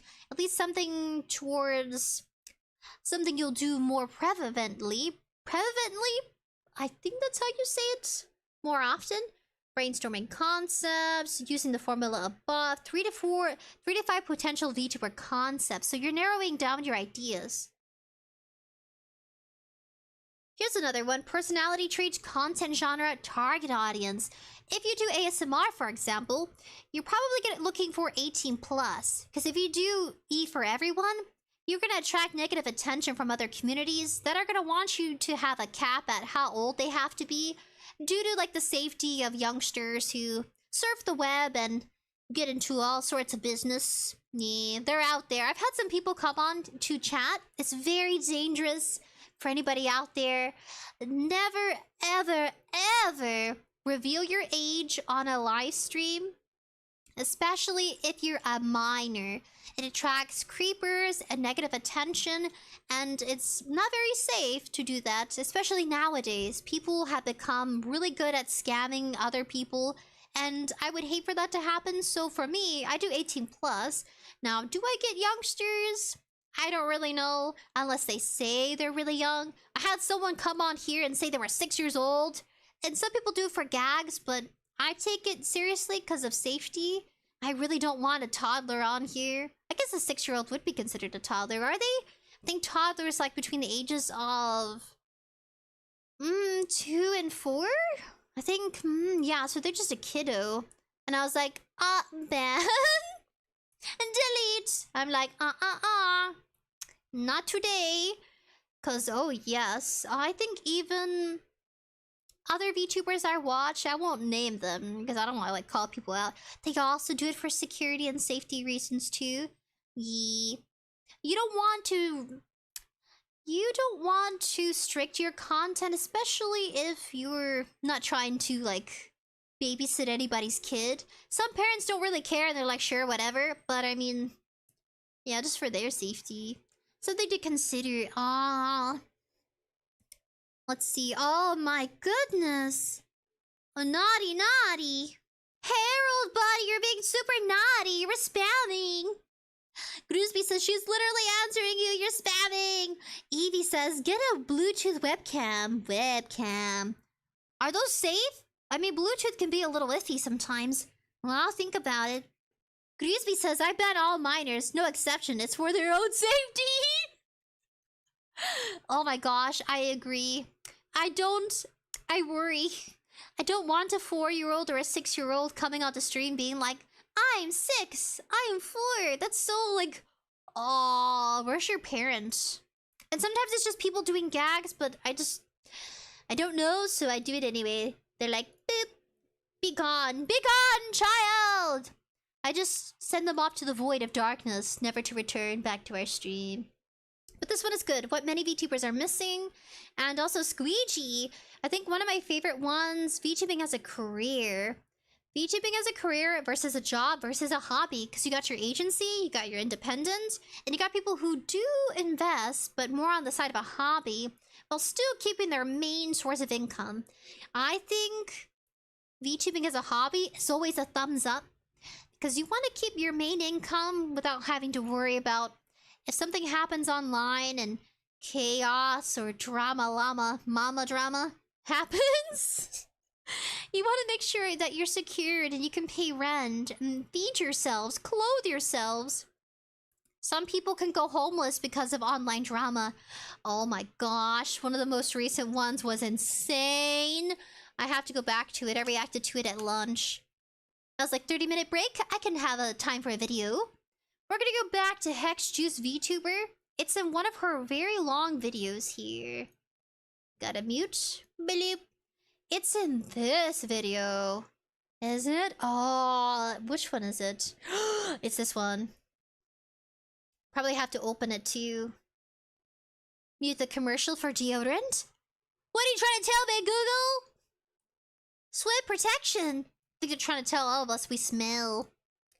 We're going to be watching a video about an individual named Bunny Ayu, and I don't know who Admiral Baru is, I'm going to be honest. I believe that Bunny Ayu has recently returned to streaming as a face cam streamer. And I know that people are really upset about that, but I'm going to be honest that I don't entirely know why they're upset about that. I'm not familiar with this particular situation, so I'm going to let somebody who knows about it teach me, and we can all go on the ride together. If you would ever like to come join us on Twitch, I stream live daily, twitch.tv/_juice, and you can come join the Twitch crew, which are realistically the more handsome and intelligent versions of the juice box, the 𝐻𝐺 community. So if you want those points, you got to come over here. All right, I wanted to let her finish. It has to do... So this here is... 𝑣𝒵 So I gotta open up another tab. 𝑣𝒵 VTuber. Alright, I found her. Remembering. Okay, so she covers also existing VTuber controversy, topic, news, drama.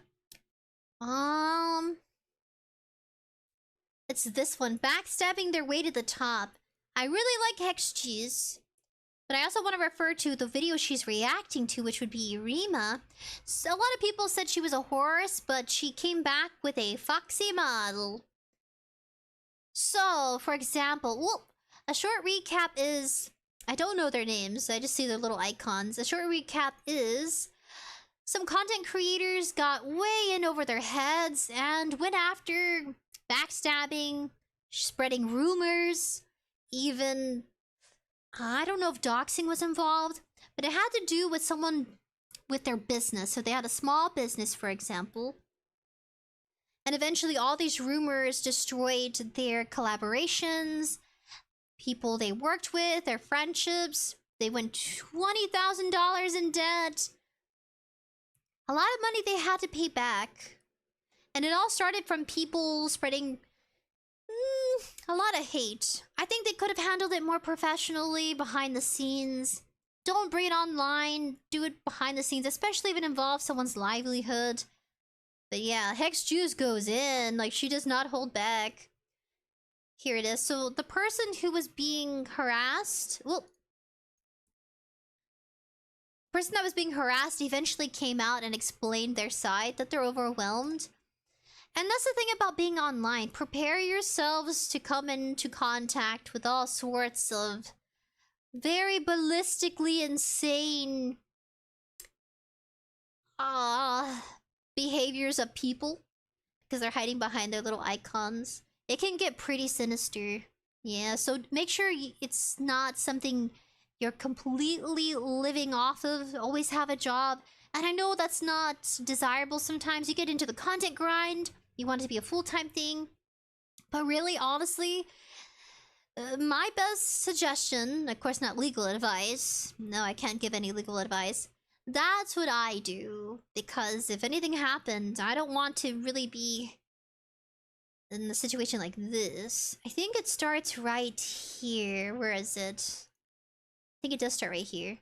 Lazard, quote RT to popular That's a really cool model. Sorry. Artist by the name of Riku, who was expressing their desire to protect and stand up for smaller accounts that were bullied by a large streamer, stating, "I hope at some point we all learn to..." Oh, it's Riku. Oh, okay. Yeah, dude. 𝙠𝙧 has insanely insane art. Just incredible art. It's so... Oh, God. Her art is so good. I love 𝙠𝙧's model as well. She did 𝖎𝑙𝑖ly's newest model, right? Am I insane? Oh. Have I lost it? 𝙠𝙧 did 𝖎𝑙𝑖ly's most recent 2D model. And like, oh my God. Fantastic work. Put aside numbers of our fellow creators and call them out when there is extremely toxic behavior. I'm still not ready with my own experiences with other said community member, but this inspires me to rethink staying silent. She continues by saying, "Even an extremely hurtful individual can dwell in a cute outside exterior. Don't ever cease to question because they come off as cute and sweet or even a professional in their craft. A bully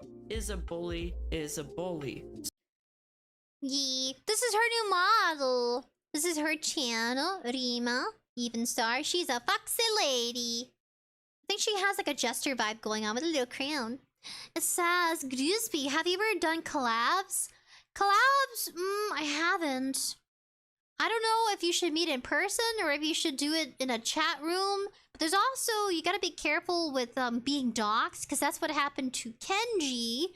But it involved his moderator. So his moderator went around sharing his personal info, pictures of him. You get pretty close to your moderators at some point. You really get to know each other on a personal basis. And they took advantage of that, and they did come back at some point. Oh, let's see.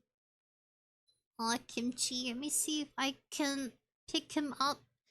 He's been eating a lot because he meows for food. A lot more than he should. So we're like feeding him triple? Gotta be careful though.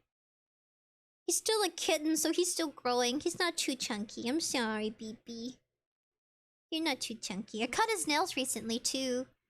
Yeah, his nails got so long. It had been like 3 weeks since I cut him. After a while, he's gotten a lot better at letting me, because if they're too long, he hurts himself and he gets stuck on the sofa. It says dark, but he says VTubing is really, really hard to turn into a career. It can be. So a lot of people go to idol corporations, agencies.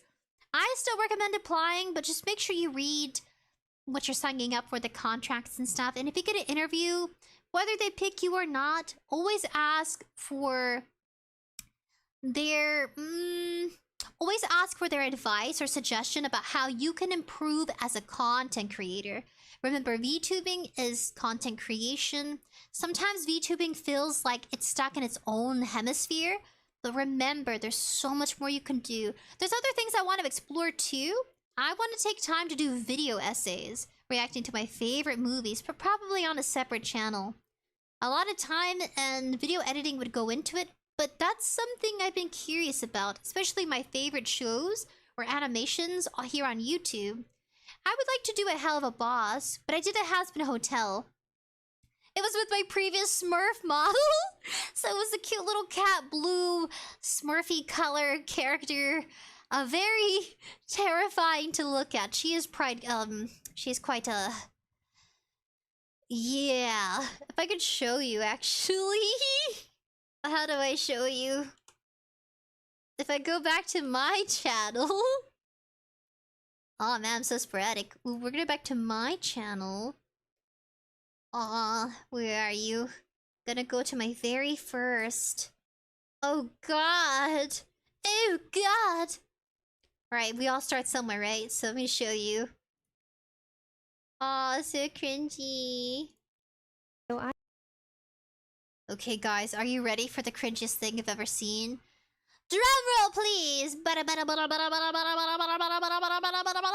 you ready?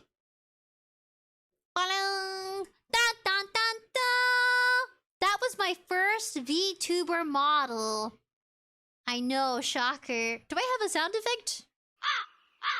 That was me when I started out. It has 1 like. This is the first 3D model I ever made. I still got the big old ears, and I can turn blue now, but oh no, wrong one, this one. Oh, this one! I can still turn blue now, but yes. It was a maid outfit I got on 𝑣Tuber Studios. You kind of grow from it. Yeah. That was me. That was me. Once a long time ago. Yes. It says, 𝑔𝒃 says, the reason I ask is because I've done a lot of collabs and podcasts, guest streams, etc.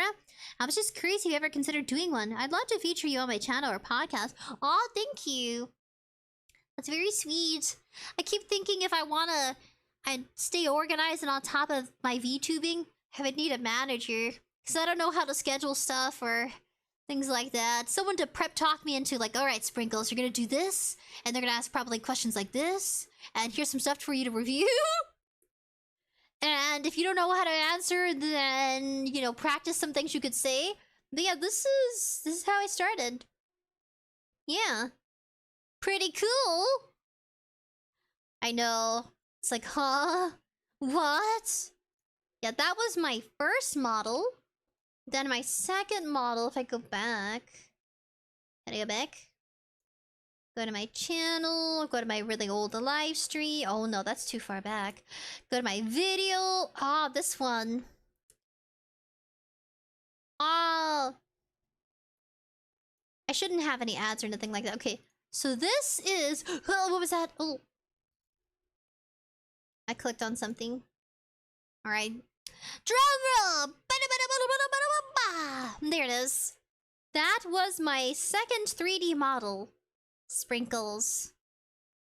I do a HANA tool tutorial. I went all out with this one too. You know, adding more facial features to like do this and do this with your 3D model was so difficult. I never figured out the jiggly physics, but this is my Diner Dasher girl with a Sunday hat. Can I turn my hair pink? I can. I can turn my hair pink. What about the consistency of green eyes? I don't think I have one with green eyes currently. But yeah, this is how I started out. With other outfits, I have a reindeer outfit I did for Christmas. Yeah, you experiment. Evie says, looks 2000s.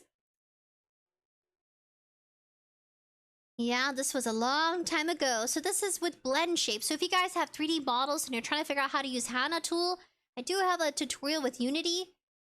Click on Raider. I had extremely hard time finding a video about how to add different expressions to your 3D model. I could not find someone. Like, everybody had it either where it's edited where you're looking at it from the distance. I actually zoomed in.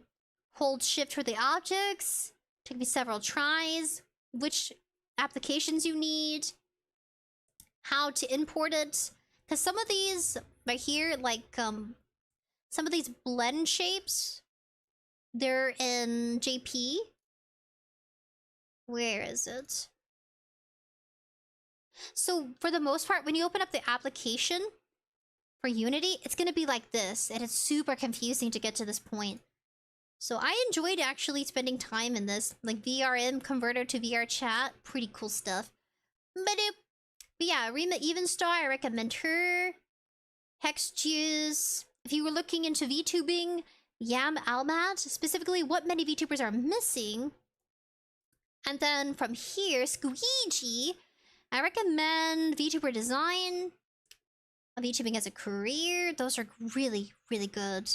Mixed reality VTubing, hand cams, and green screens. I never figured it out. I'll pause. So there is Onigiri. She does a lot of baking. I never figured out how she did it. Where is she?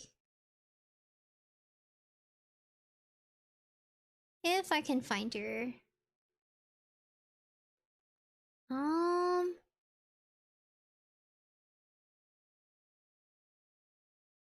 Like this one. a little funky. Second, for this specific app at least, you need to have a 3D model. You can always make one for free using something like Vroid or kitbash one together from parts on Booth, but if you're a live 2D VTuber, this might not be a great option for you. And finally, if you're planning to live stream and not just record a video like I'm doing, you're gonna need something to allow you to cast your phone onto a computer screen. If you're using a Mac, that's not so bad. You can screencast directly, I'm pretty sure. If you have a PC like me, on the other hand, you'll need a program like AnyMirror or something else to help you with that. So she does go into how you can do more hand cams, like she did right here. It's very short, I think. Right here. That's crazy. Oh, it's behind me! Oh, I'm sorry! Oh, there it is. Oh, I forgot where I was. Oh, standing right there. Bloop. Squeegee! A little funky.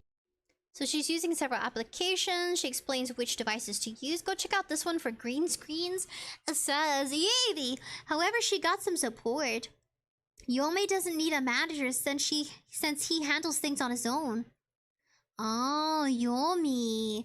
So 𝑦𝑗 is a VTuber or a content creator? I mean, content creator, but are they a VTuber or are they a fleshy tuber? 𝑔𝒚𝑗 says, yeah, I don't have a manager. It's all casual, fun. Usually people meet in Discord, chat, and it goes from there. I've never chatted with someone on a live stream other than you guys. Wait a second. I chat with you guys all the time. Except it would be like people through voice chat. Oh, Evie says, I mean her. Really? Oh, let's see. Rima Yami. You mean 𝑦𝑗? Or do you mean not 𝐻𝐿, not Rima? You mean Squeegee? Or 𝑦𝑗? Evie says, sorry, autocorrect messed up. Oh. Yami, right? 𝑦𝑗? Well, it's okay. Well, I recommend these two, pretty much all of them. I think that's it for now. Picking better VTuber names. I'm Sakura Amano, and welcome to my video. No, you probably should not be Sakura Amano. Do you know how many other VTubers are named Sakura? There are a minimum of at least 600 other results for VTubers named Sakura. Please, let me help you find a more memorable name. Your name is also important. It could be something short and clever, but yeah, there's a lot of Sakuras out there. That's why I chose AI Sprinkles, because I was like, there's not many AIs out there. I mean, Neurosama's Neurosama, but I also think people, when they see AI, they immediately think of like some artificial life form, and then they pull me up on screen and they're like, this is the AI? It's like, yes, it's called roleplay. Authentic individual. AI, authenticity. An I for individual. 𝑔𝒚𝑗 says, yes, Discord voice chat is blast. Especially when you get the right people with you. I don't know what my right people are. Is there even a correct people? I'll figure it out eventually when I overcome my... Well, I'm curious. I am curious. Hold on. I've never done that before. Someday. 𝒚𝑗 says, I remember when 𝑖ronMouse did her co-stream with Connor. She was super nervous, but it was an amazing time. That's fair. I'll have to plan it. Pick a better VTuber name. There's 𝑚ariYumi too. Step the ads. 𝑚ariYumi is another VTuber who explains how to kind of get into it as well. Introductions, creativity, immersion, different items to use, full body tracking. I don't know about full body tracking for me yet. But yeah, 𝑚ariYumi as well. Alright, buddies. It's getting late. It's already 10:04 CST for me. But thank you all for chatting and for doing a short deep dive into VTubers and asking me questions about, you know, like, how do you start? I would recommend these guys to check out. Also gives you some time to even process. Do you want it to be a hobby, a full-time thing? Oh gosh, if you think about Cinder,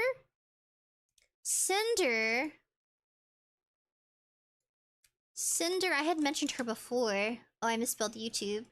Cinder is a VTuber, but I think she does hers full time. Cinder, VTuber.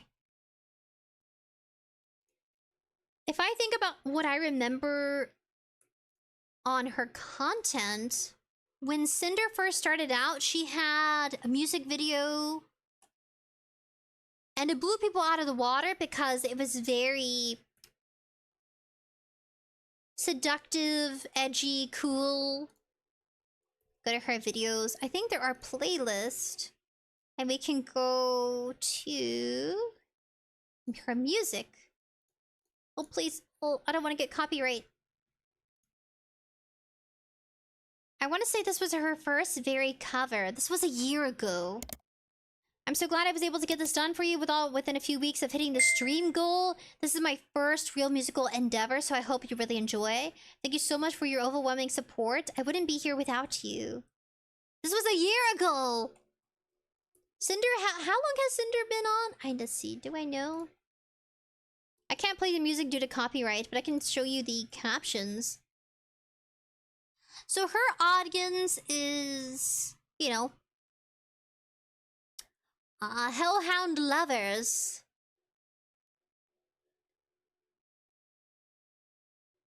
Let's see. Stick up like space buns. Where is it? Yeah, very edgy and seductive. And that's what captured her audience to come to her too. So it all depends on how you want to plan it. Do you want to do music covers? How fast do you want to dive into that? Let's see. Does it say how long she's been on? I don't think so. Joined December 2020.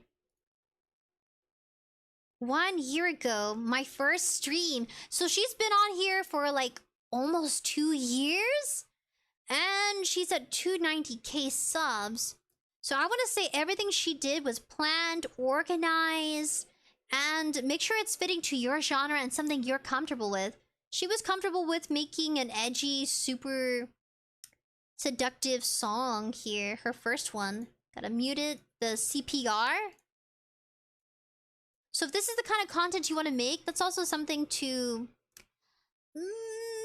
put in the works right before you start. Because she automatically knew what she was comfortable with, and she went for it. You can also do cute stuff too. I do more cute stuff though. Let's see. Content grind. Crazy. Pretty cool. I think she says balls in my mouth too. Ugh!